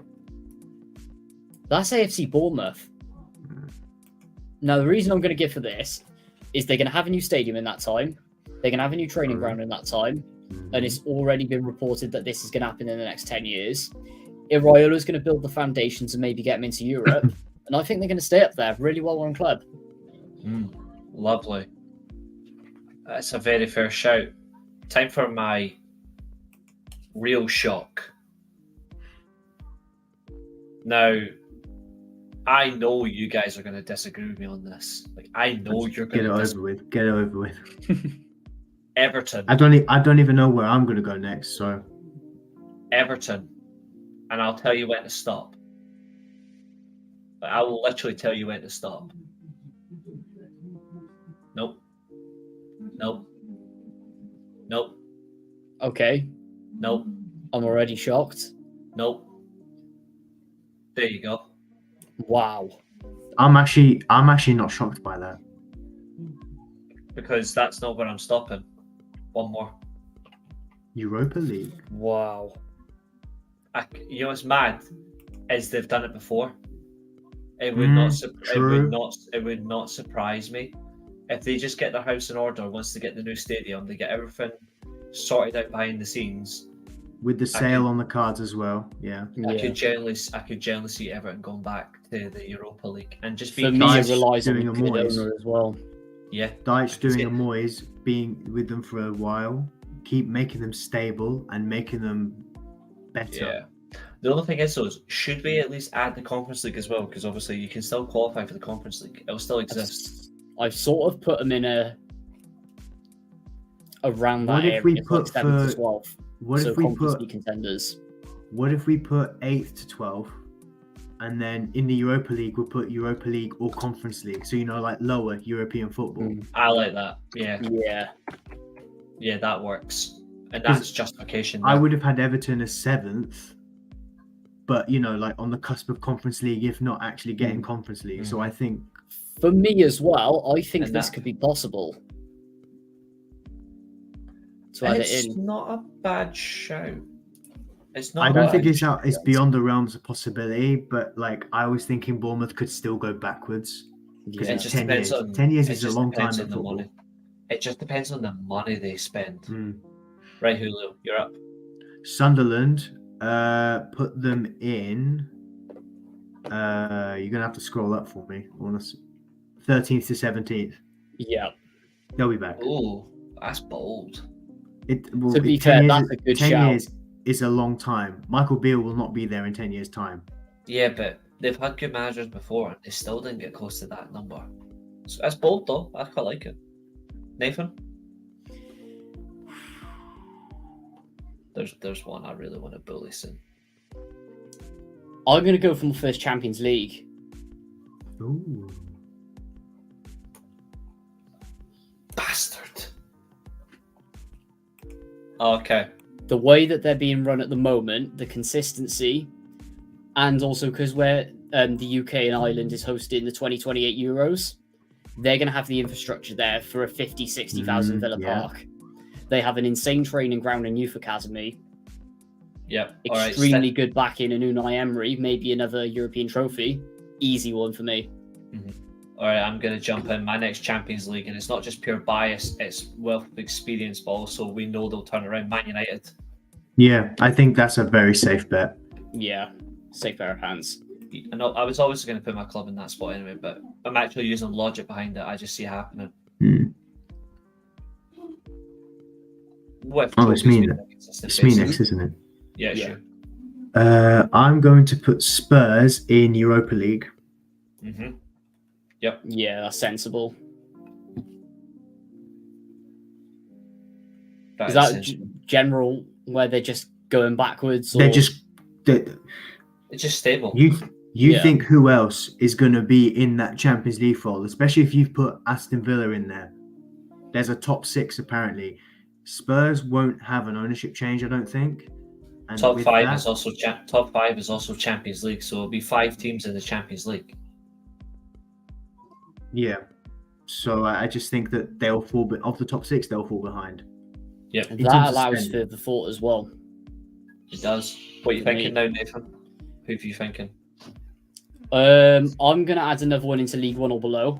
There's a few that I'm thinking of sticking in there, but There's one that I really it want. pains me to say it, but I think it's going to be a rough 10 years for them. Yep. They've been toying for it the last couple Mhm. of years. They got an owner that just doesn't have enough money. They've been there. They've been in that cusp since they came down from the Premier League. That's how Yes. bad it was. Yep. Which follows on for me, and I'm also sticking with League One below, and I'm actually going to say Leeds. Really? Yep. And that's not because I absolutely hate them. I do. But I genuinely think we could see it because it's happened so much before. They'll fix themselves and then they just drop. They will again. I think they The will. question is, though, they've got stability under the 49ers now with actually good ownership. Yeah, and they're looking to that's- expand Ellen Road to like 50, 60,000 as well. Yeah, and they'll do all that. But then we know what these American owners will do because they're so busy enjoying the highs of the NFL. They'll just stick to that. They'll just enjoy it. I think they will. I think we'll see it. Julio? Put Brentford in top half championship team. I was going to put the exact same. They will. I have a feeling they might even go down next year if they sell Tony and don't replace him properly. Yeah. You know, I think Brentford have had a good side, but not having the goals this season has really proven to be difficult. And I just think because we know there isn't an abundance of good strikers who score goals anymore, like there was 10 years ago. Like Wenger said it best, that there's been so much focus on like almost midfielder training that you've almost trained the striker instincts out of strikers. And you've seen that with a lot of players, like even at United, Rashford, Martial, even Elanga. Elanga played as a striker, but he's not an out-and-out striker. So I just think that there's been a lot of like that's going to continue for a little bit. I agree. And I agree. Brentford will go down. They might be a yo-yo side, but that's as good as it gets for them, in my opinion. I mean, that's very fair. Nathan, your next one. Let's go back into the Premier League, and I'm going to stick a shocker in there, but the reason I'm going to give for this is there's going to be 100% a Premier League promotion in there in the next 10 years. It's been a long time coming under the Turkish owners for them. Good signings, good recruitment off the pitch, fans united. It's a recipe for success. Okay. I agree. They were going to be my next one, to be fair. I'm going to go for a club that I've been given a little bit of raving for since the start of the season. I'm going to go Luton Town. I'm going to say 13th to 17th. It's a good shout, actually. And also, fuck the barcodes because they couldn't handle them. Behead that, if you will. Is this a potential where in the next 10 years, Luton do become a bit of a yo-yo club in the sense of they maybe take 2 years in the Championship, then 2 years in the Prem, then 2 years in the Championship a little bit. But they're always up there. I think they will be, yeah. But they're probably one of the few yo-yo. They're one of the few yo-yo teams, if it happens, that I'd actually welcome into the league. Like, there's 2 that are still in there that I would be like, I don't want to see it. Well, actually, no, scratch that. There's 3 in here that I don't want to see again, and I'm going to put them all in the place where they deserve. Right, anyway, Julio, you're up. Yeah, Julio. I mean, Rotherham are just going to be League One or below, aren't they? Correct. I think that's unanimous, isn't it? It's either that or their bottom half Championship for the one season they're back up. Do you know what I mean? So forgive me for not getting the exact year right or doing the maths of 1 year down, 1 year up, 1 year, but they're there. Even then, when they do stay up in the Championship, they have probably the worst case of second season syndrome you will ever see. And it's happened to them twice, and it's funny. Oh, yeah. It is. Nathan? I don't know which way to go with this one next. North. Let's go to what I saw on the weekend. Bottom half Championship. Pozzos have lost interest. They're miles away from what they were. They've been there for what, 10, 11 years now? In the whereabouts? I think it's quite generous. Yeah. I know they've had a good run in the Premier League. Obviously, those, 6, 7 years? Yeah. Yo-yo in a bit, but now that they've lost the star power, Pozzos have lost interest, there's no budget. Yeah. For the size of the club that they are. And I saw this video the other day. Watford, and I can't argue with it, Watford are the biggest club in the UK not to have won a major honour. That's true. The closest they ever got was the FA Cup final where they lost to Everton. Yeah. And Elton John was in tears. Yeah. I'm going to go next, obviously. One half.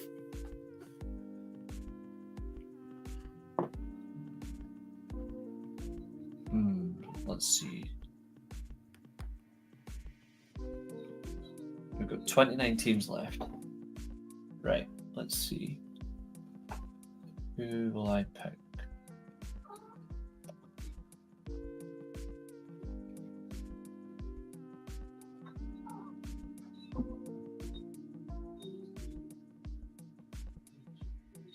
Yep.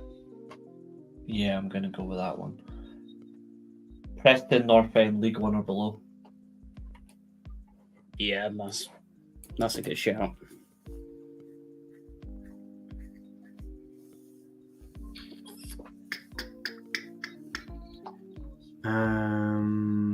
Let's go with Birmingham City, bottom half championship.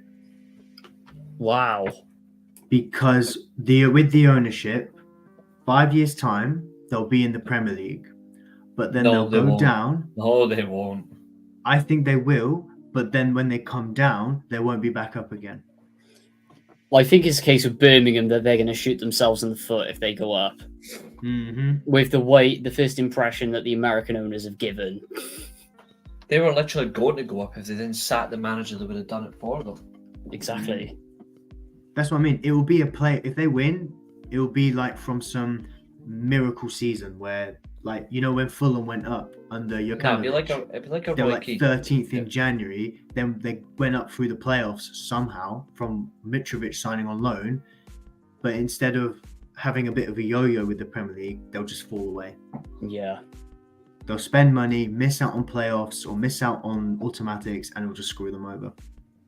Probably. Nathan? Let's go for an easy one. Yeah. 15 years of mediocrity. Still the same.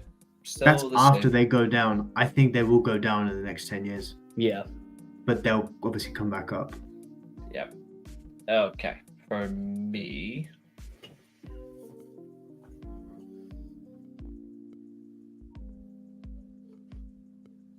we could see a madness.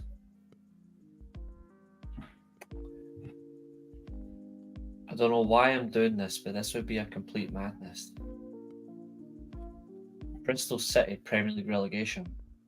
I massively disagree. I was going to The put an outsider in there, but it wasn't going to be them. But The reason I What was are you thinking gonna is say on they're just insane. It's just my insane choice of the day.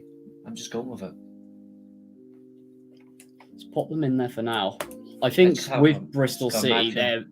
their owner's going to withdraw because the amount of money he's wasted Oh yeah, and there's have no some- backing.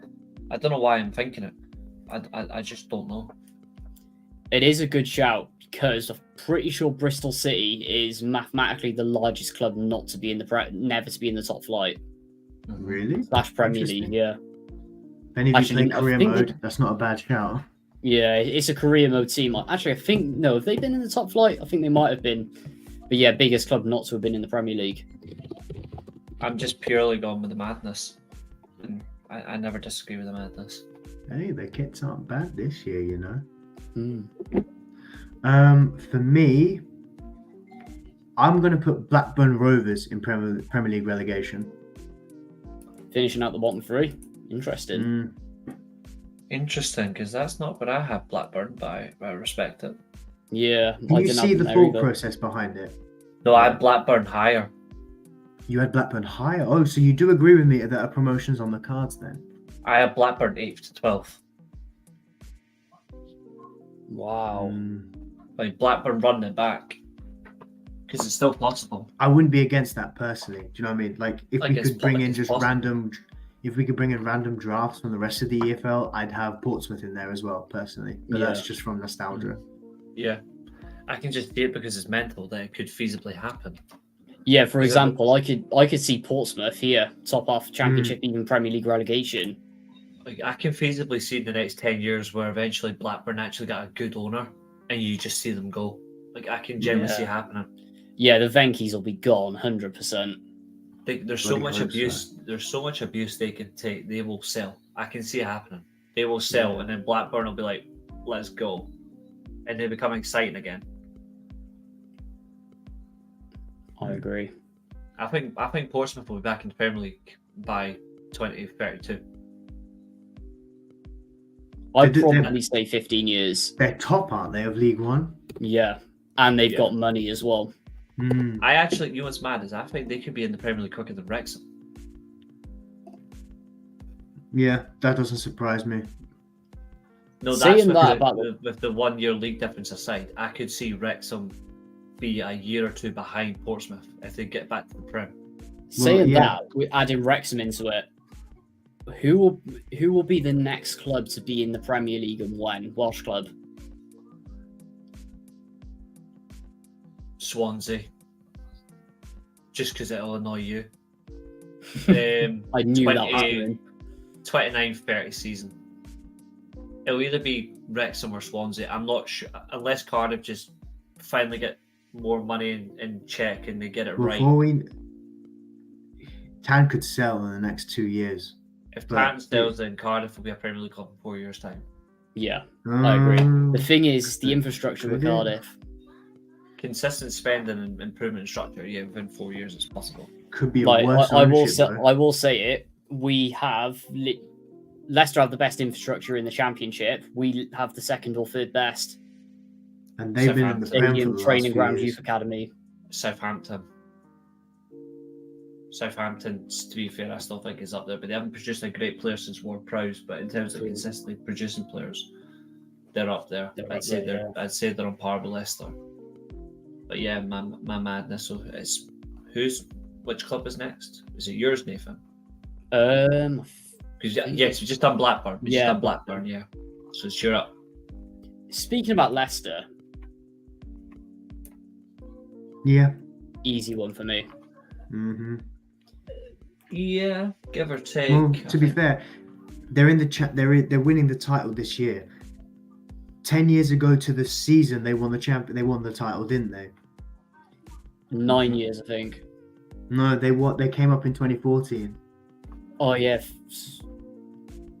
Yeah. yes. So 13, 13-14, they won the Championship. Yeah, QPR came up through the playoffs, didn't they? And Burnley Yeah. came second that year. Mm-hmm. So Leicester could come up, stabilize, go up, go down. Do you know what I mean? But I see it. For me, their owners are making the mistake of getting relegated once, and it's not happening again. Mm. Yeah. Agreed. It's interesting how the fans are being with the style of play, though. Yeah. Because it's not as rock and roll as they'd like, I don't think. I think Leicester fans want the rock and roll football, but I don't think what they're getting is as rock and roll. It's like comparing Klopp to Pep, do you know what I mean? Yeah. Mm-hmm. Whereas, It's like they've Leicester had fans- Klopp for the last 10 years in the Prem, they're now getting the Pep style of it and backing it. Yeah, and they think it's boring, but they're literally pissing the Championship. So Yeah. Mm-hmm. whether it Thank translates well to the Premier League, it'll be interesting to see. I agree. Time for me to drop a nuclear bomb. Here we go. Brighton, hmm top half championship. I was going to say the same, actually. Yeah. That's I think you you become a selling club so much that it's going to take a. They've already proved me right by the fact they just sell so high, but they spend so low, and they're just not doing it right. I say it all the time about them when it comes to their transfer windows. They need to stop that. Yeah. Stop looking for. There's head only gems so all the much. time. Like There's only Brentford, they're going to so shoot far you themselves can in do the that. foot. Yeah, Mm. there's so much you can do, but you have to physically start spending on a squad, because if you keep selling players for 50, 60, 70 million, you need to bring in 30 to 35, 40 million pound players Mm. and it consistently shaping your team. If you don't, doesn't matter how good you are as a manager, you are fucked. Mm. They need to stop.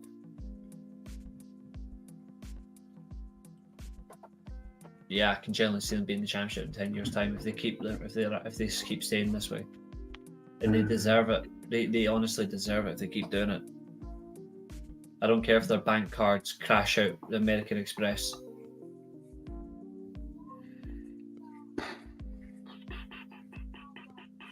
It's nice that we've left a lot of big clubs. Like we're deliberately leaving some big clubs. I think that's good.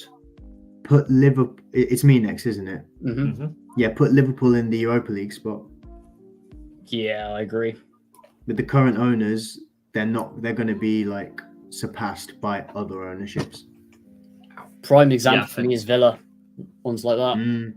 Mm-hmm. And saying that, we've got ones like Newcastle, West Ham, Fulham are still in Newcastle. there. Reece will probably disagree with where I put Newcastle personally, but like, you know, I to can each their see own. 3 different opinions at Newcastle. Yeah, we all know where they're really good. Hugh Nathan. It is.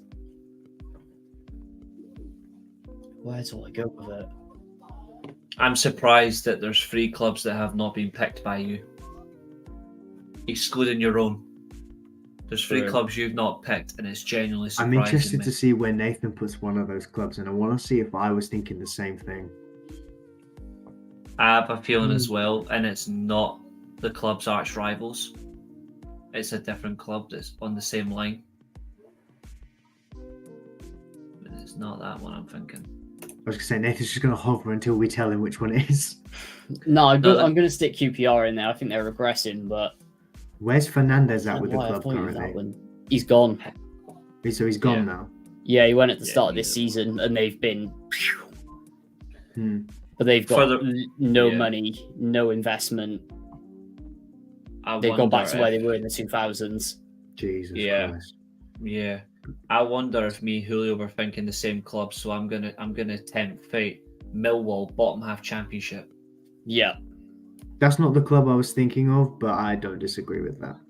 To be I honest, wonder if that's you- where I would have put them as well. I wonder if you were thinking Plymouth, No, it wasn't. because Norwich are League One or below.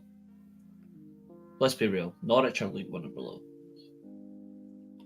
I honestly think, though, if I think they're Delia bottom leaves half. Norwich, they will rock it How long has Delia been there now? 20 years? over 20 years. Well, she's changed won't her leave. drawers enough, so who knows? With all that money Um, spent on Daniel Farker, she's changed her drawers too many times. I finally landed comment the night. There it is, right there. I think So you never Swansea, talk about- bottom half championship.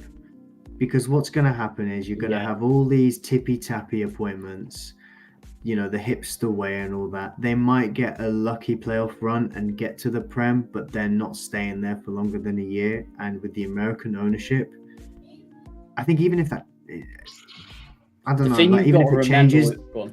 they'll still be hipster. I know they were Premier League 10 years ago and they were in the Europa League and all that this season 10 years ago. But we've seen the last few years, hipster appointments, they only go so far. And with the way that this club's being run, I don't think it's going to get any better for them.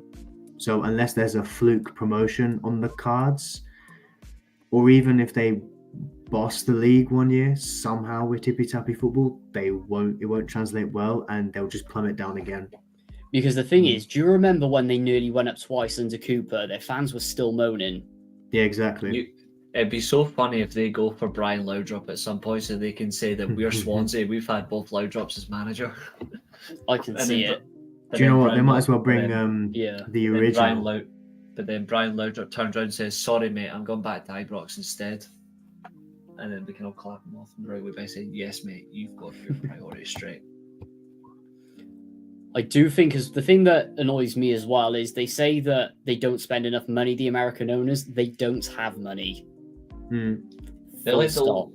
they're like the poorest Americans you can find that are actual owners of a football club. I think it's quite funny. It is.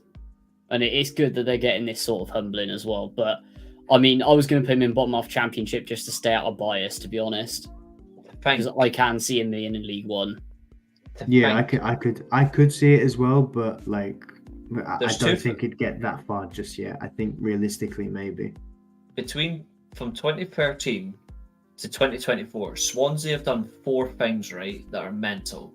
Mhm. They won a trophy under Michael Laudrup when he, frankly, should never have went there. He deserved better. They nearly destroyed Renato Sanchez's career. Hmm. They've shown that Incham is crap. And lastly, they just hate football.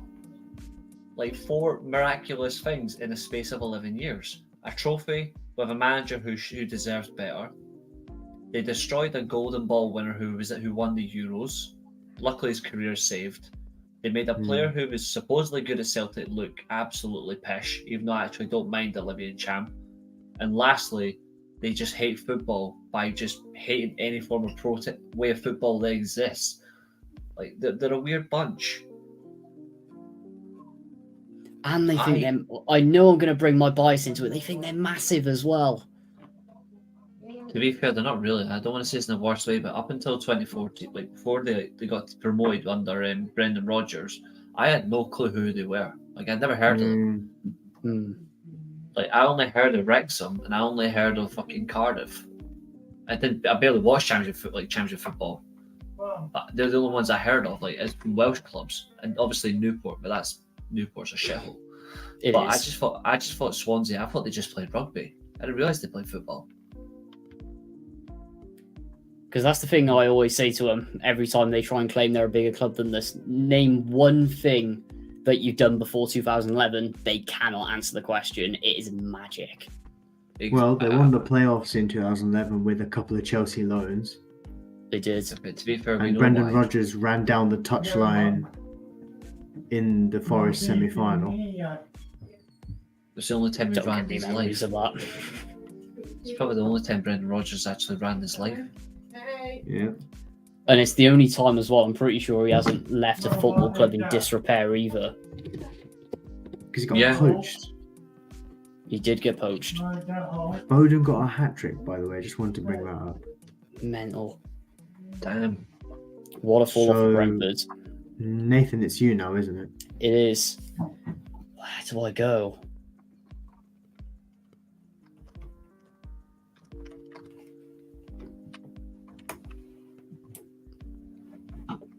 Easy one. They're back. Yeah, there's one other club I'm putting in that position. Oh, Ipswich. Yeah. Because 13th to 17th, that's 5 positions, so that we're going to fight over 2 of them. But since it's me next, I'm taking it Southampton. To be fair, that's the one I was going to go with as well. I was tempted on putting them there. I'm not letting anyone touch Southampton. I defend them too much. Stick Newcastle in the top 4 for me. They've just got the Saudi money. They're going to get... Yeah. We all know what's going to happen. It's inevitable. Whether we like it or not, they will be there. Interesting. I had them a lot lower. Yeah, funny that. And I'm going to get another one up there as well. I genuinely think I want to put them here, but I can't.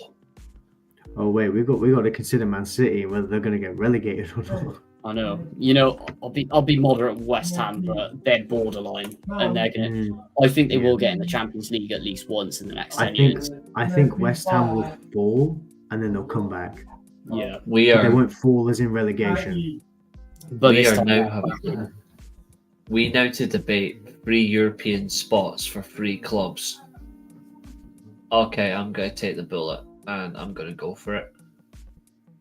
Because we just know that they can do it. Chelsea for the Champions League. Really? It's typical Chelsea. They'll spend their way into it. They'll the question is, though, where does Arsenal go? Chelsea very rarely get it wrong. Whereas when Arsenal get it wrong, it's massive. And Chelsea will just gladly spend for years to come. They'll just keep spending. With the Arsenal ownership, I don't think they'll even finish 5th. Because you've got to think about City as well. Especially if City keep kicking the can down the road and getting away with it. City will be up there. Yep. Arsenal, Spurs and Liverpool have arguably the 3 lowest spending ownerships, which I know sounds crazy when you think about money being spent in the Premier League, but when you look at the financial power City have, that Chelsea have, Newcastle have, United have spent £1 billion, over £1 billion on players in the last 10 years. Yep. Even when we've been terrible. Yep. I think it will just come down to it. And the Premier League's going to have 5 Champions League spaces. I think there's only 1 club feasibly left that's going in there. Yeah. Let's just get him in for me. Yeah. Who are you picking? I'm going to pick.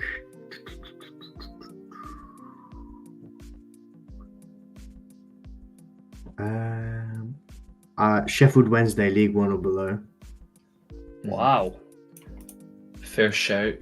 I'm Look gonna at say what's happening to them now. They're a yo-yo right now. Not to mention the fact that the ownership is basically like just the owner just. Oh my god, we've seen what's happened. So I just think even if there's an ownership change, there will be a dramatic fall before another rise. They could end For up in me- League Two for all we know. They could. For me, the Agreed. only thing that should save in Sheffield Wednesday is a ridiculous amount of money yeah. on and off the Um, pitch.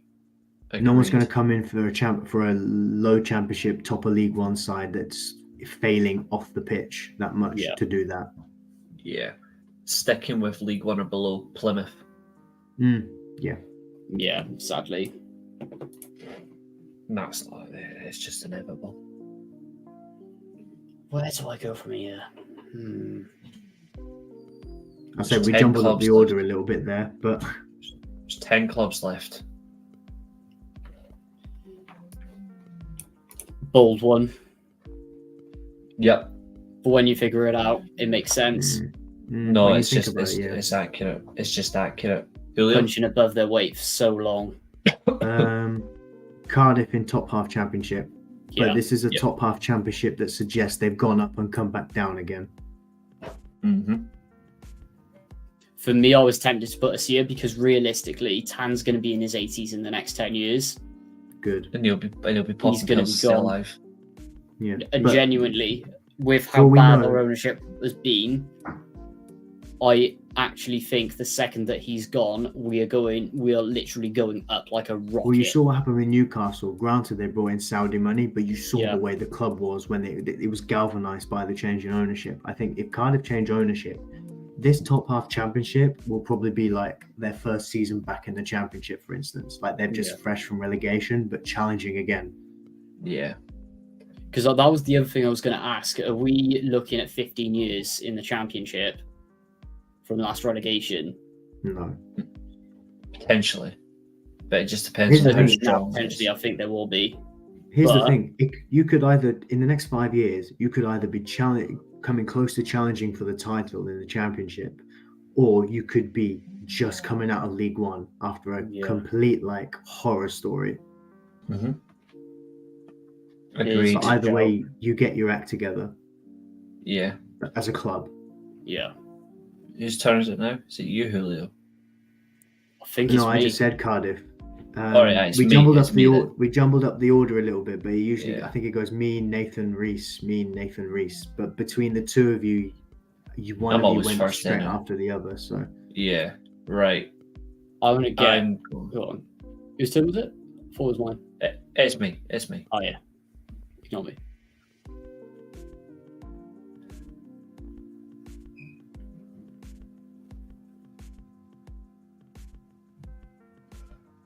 We need one more for 8 to 12. No. Nathan, you 8, put 9, Burnley 10, before me, 11. didn't you? Yeah. Then it is 8, Reece. 9, 10, 11, 12, 13, 14, 15, 16, 17. Yep. Nottingham Forest.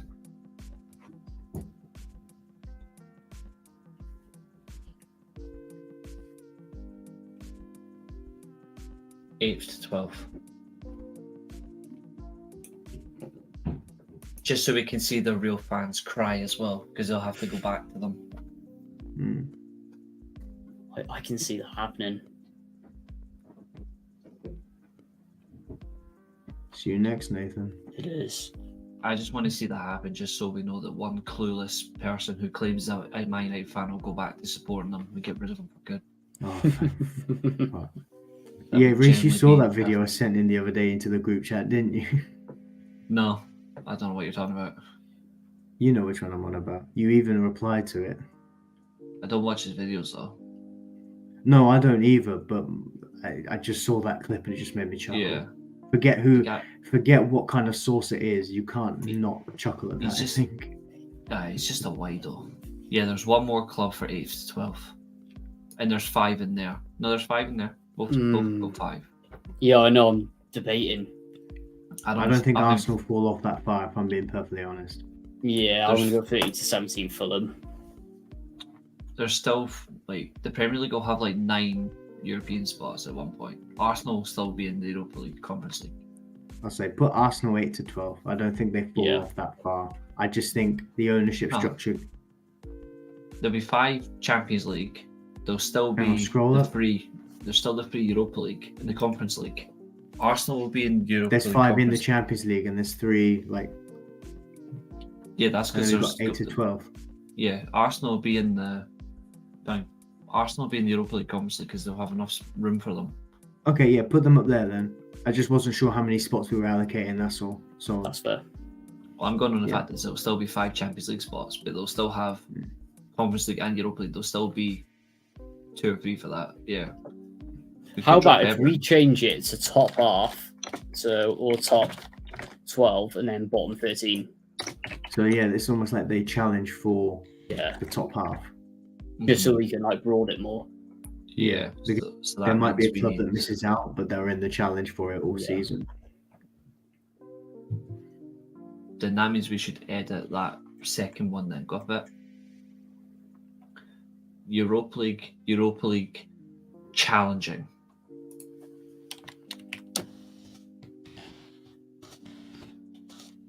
Just challenging for Europe. Just put challenging for Europe because it covers all the bases for that one. I like just Europe. And then I put the first one, I would literally just say Premier League winner plus Champions League.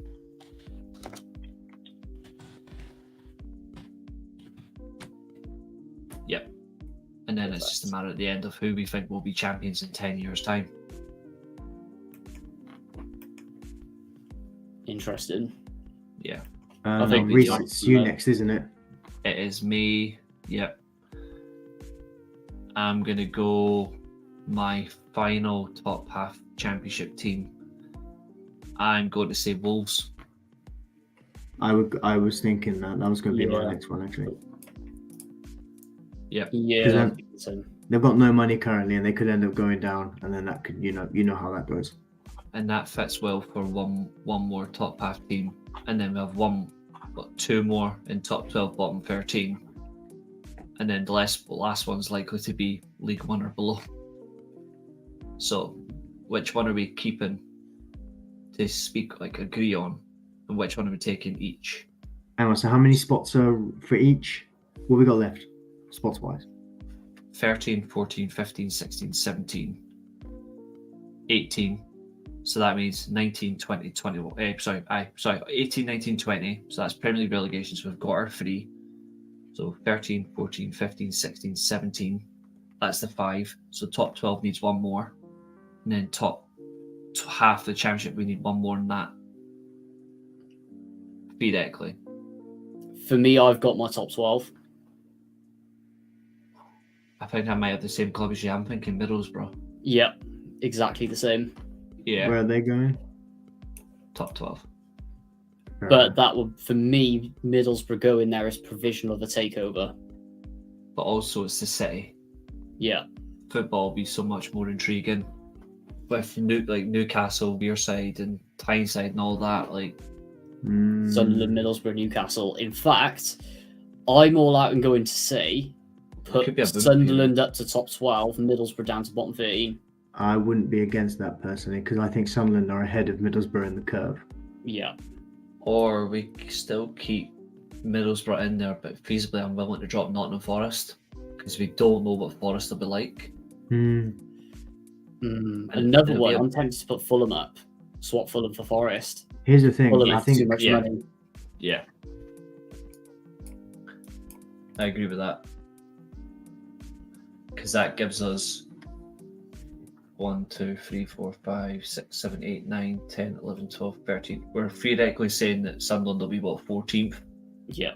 Once we just change it around like that, so it's looking like this, what we see as the main contenders. So. What is it? We've got 3 teams left, is it? Yep. I'm going to take. I don't want to talk about them, so I'm going to take West Brom. Even though they're all freaking yo-yo clubs, I just don't want to talk about Norwich. Go on, I'll take Norwich. Right, so West Brom. I'm going to say, because I think out of the three, I think they are more financially stronger. They do have a more interest. I'm going to put them as the top half championship team. Yeah. I slightly disagree, but I agree with the sense. I disagree that they're more of a financial powerhouse as opposed to the others, but I do agree with the sentiment that they will be better off out of the three. And I also For think me, they're I also, actually think they're going to be mid-table, championship wise. Yeah.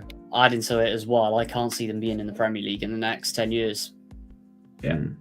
So that means Their time's done. Are we putting one more team in the top half, bottom half, or are we just saying both of them? It's now. I think you put Sheffield United, because Sheffield United is the one I was left with. I think you put them bottom half of the championship. Yeah. Okay. Which means leaves Norwich for you, Nathan. Norwich is so difficult. Because Norwich could also go League One or below, because let's be honest, we don't know if Dealer Smith will ever sell, and she isn't exactly wealthy. And the thing is, League One or below has happened before. Yep. But by they the time did 10 bounce years back come, very quick. the thing is, by the time 10 years comes around, because Norwich have been on the decline for a little while now, and Yeah. They could by be the time 10 more years than comes that. around, they may have already gone down to League One and just come up. 10 years ago, they were in the Premier League, if you think about it. Sure, they were in their relegation season, but this time 10 years ago, they were a Premier League side. But then again, 13, 14 years ago, they were a League One side. Exactly. So theoretically, in the next 10 years, they could go down and then just about come back up.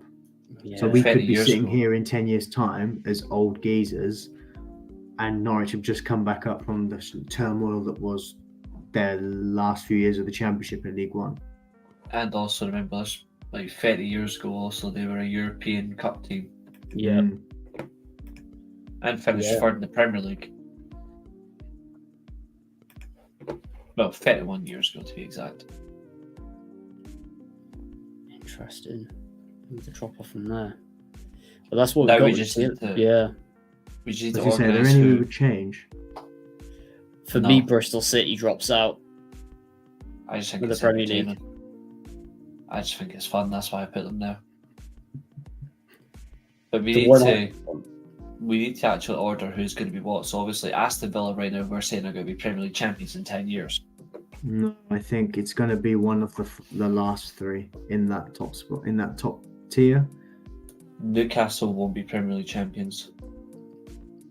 Newcastle will take at least 20 years. I think the Premier League champions in 10 years will either be Man United or Chelsea. I think let's put Chelsea, I think, just for a safe bet, because it Yeah. could still go wrong for United. Do you know what I mean? I know it looks like they're getting their act together and Klopp's running scared because of it. But all jokes aside, I think. I also think that's a fair United will finish assumption. second in a close title race. Villa third. I just think because City still have them, I just think City still have the influence and the money. Do you know what I mean? Yeah. And I think we might see a decline from them after Pep leaves, but by the time 10 years comes around, I think they'll be back up there. I'd say City third, Villa fourth, Newcastle fifth.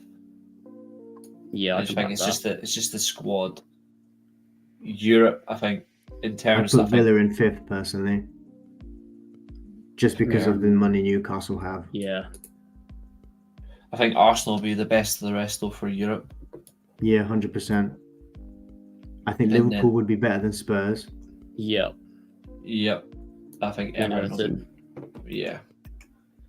Top 12, I think that'll be Leicester. I'd probably go West Ham, Leicester for me. Yeah. Mm. And it Just just with stays the as it is. structure there. And it And stays keep it as it in, is. Yeah. Bottom 13, Southampton, surely. Yeah, I was going to say Southampton, like ahead of Borough at least. I reckon so. What about Southampton Forest at least? Maybe. Luton ahead of Borough, and I think Ipswich ahead of Borough as well. Yeah. Yeah. Premier League relegation, Blackburn, Hull, Bristol. Do you know what? I'd borderline put one of Blackburn or Hull ahead of Borough. To be honest, I'd probably say Hull. with the way they're being run and financially as Yeah. well. Reece, you happy to make that change?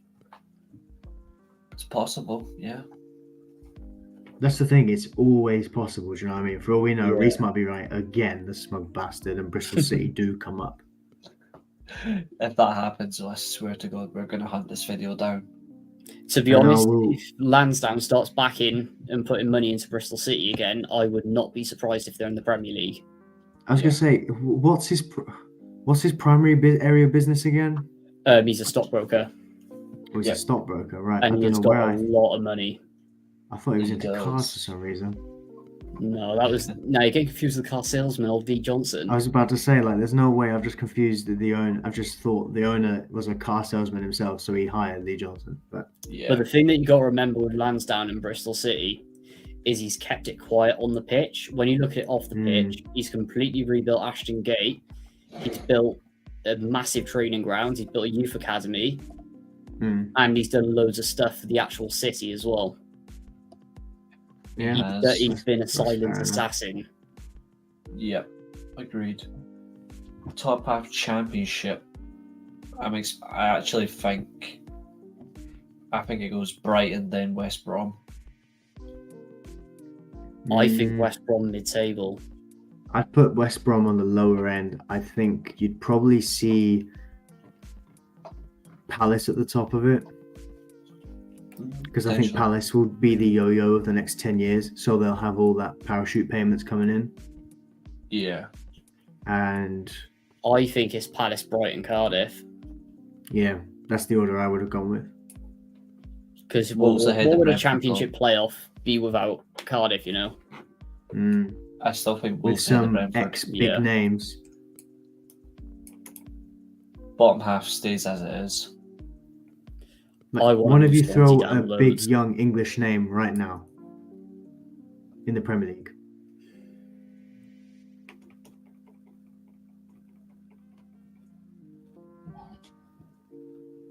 Because I guarantee you he'll be playing for Cardiff in 10 years' time as a guy in his 30s. Unlikely. Ollie Watkins. Only because we should have signed him. No, he won't make it that far. When I signed him in my career mode, he was 32, and I think that was like 3 or 4 seasons in. Yeah, he's 27 Nah, years true. old. I didn't realise he was that old. Yep. I think League One or below stays as it is. Yeah, 100%. There's no order you can really put for that. Like one of Yeah. those, at least like 2 of those teams could be League Two. Yeah, hopefully Leeds. Who's the most likely to be League Two out of that lot? Wednesday. I think it's Wednesday or Rotherham. QPR. QPR have a shout as well because they're just going to keep dropping for me. Yep. And they deserve it because they had Joey Barton. Yeah. Yeah. But on top of that as well, thinking about lower, is there any teams that you think will end up being added to like top half, bottom half championship from like League 1 or 2? Portsmouth and Bolton. What, in Wrexham. League One currently? Yeah, League 1 or 2. League 1 and 2. Wrexham, Bolton, Portsmouth. That's it. Salford might get a shout, No, but I don't no. know. No, they won't. How about Derby? No. They're finished as a football club. Yeah. I'd have more faith in Derby Bolton is second Athletic. in League One, by the way. They might be up in the Championship next season through automatics. They'll go straight back down. The thing is, because of how big Derby are, I actually think when they next come up, they're going to stay. Their finances give me questions I can't defend, so I don't think they will. Wigan, No. provided they get themselves sorted out. They've I done it can't see before. Wigan. If they can sort themselves out, then yeah. That's what it comes down to. Like, if a club sorts themselves out, you know what I mean? Yeah. Leighton Orient is a weird one. Oh, Peterborough, obviously. They've been yo-yoing for years. They'll do it for another 10 years. Yeah, they No. got to have like their 2-3 appearances in the championship once in a while. I was going to say, And Darren constant. Ferguson will be, in this time 10 years, Darren Ferguson would be back there for like the 11th time in his career. He is so shit as a manager. He was a shit. And yet he shit keeps getting the manager. same job every 18 months. It's because his dad gets him a job for him. Yeah. And obviously Peterborough panic whenever they have to get another manager in. Everybody's, surprised. he doesn't work, let's get him in. I know he knows the club and all that, but like, He's because the crap. chairman, what's his name? Darragh McAntony, I think his name is. Mm-hmm. Like, from what I've listened to him on certain things, and I like the cut of his jib a little bit, so I am very surprised that he keeps going back to the same guy every 18 months when something goes wrong. Because the twat. That's why. Not evidently, but He's just a twat. Jesus Christ. Going back to your ex never works. Like, Darren Ferguson literally has the gift of nepotism. Hmm. Yeah. I'm just trying to think who else. Like, for example, you could see like a Northampton Town in there 1 year in the Championship. Like, they're mid-table in League One currently, and the mindset there is very good. I think we could see the funniest Championship season of all time, where we see Millwall, MK Dons, and Wimbledon all in the same division. and all get relegated as well. That'd Yeah. be amazing. I With don't know West- why. I can see Wimbledon being up there if they sort it out, obviously. So I can't see MK Dons. I'd like to see MK Accrington Dons is Stanley like just because of the name. I don't know. I can see MK Dons having a flirt with the conference. Barnsley, what about Blackpool? nah, Not enough money. they're done. I was speaking to a Blackpool fan. I did a show with him. Who was chat? I think it was on Turf Moorhouse. Yeah, They've got hardly any cash there. yeah, Yeah. I generally feel sorry for them. Wycombe Wanderers is another one. Yeah. Reece, you said Bolton and Portsmouth, didn't you? Oh yeah, Like to 100%, come, yeah. because they will. Yeah, Bolton needs a season in the Championship. It's been so long. Let's They look at just League need a Two. top Nigerian player and they're good to go. And a Sam Allardyce. Yeah, It honestly comes down to who's got money.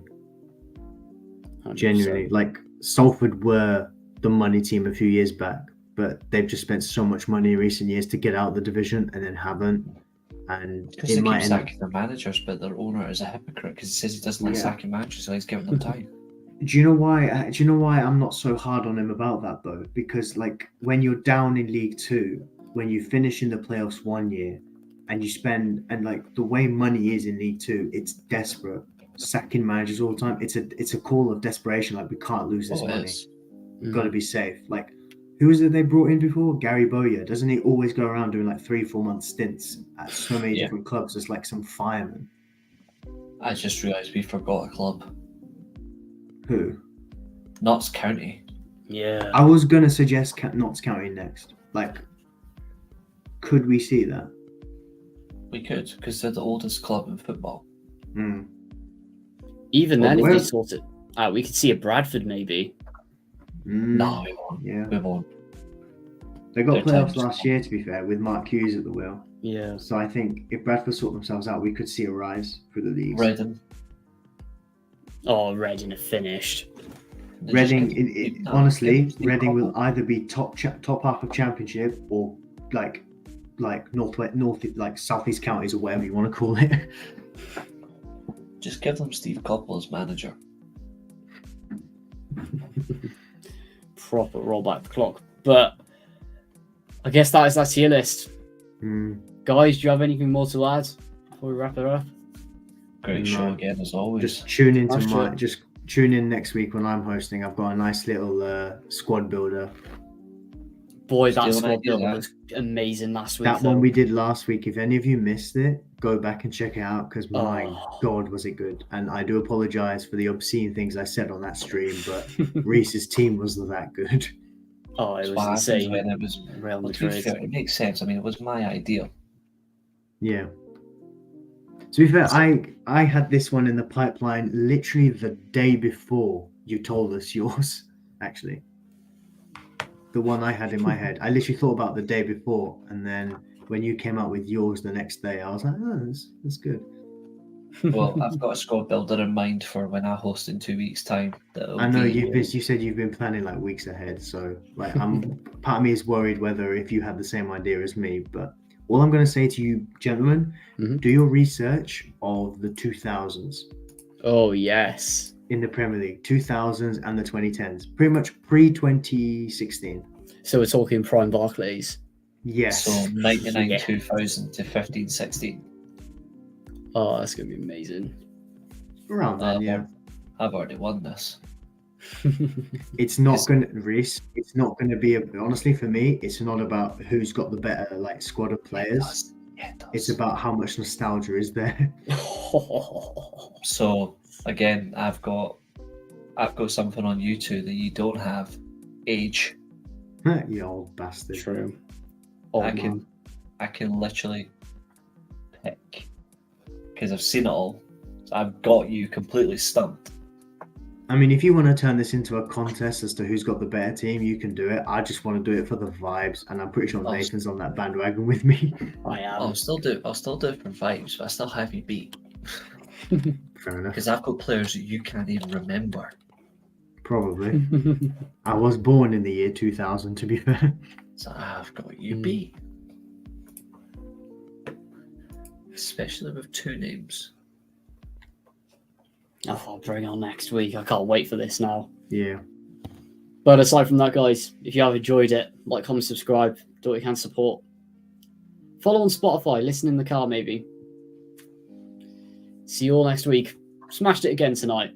Tier lists, Warnock's back. We absolutely loved it. See you guys next week. Have a good one. Bye, I guys. gotta remember how to end it again now, haven't I? There we go. I know how to end it. Enjoy your week, guys. Have a good one. Live on YouTube. And listen back on Spotify. This is the World of Football podcast.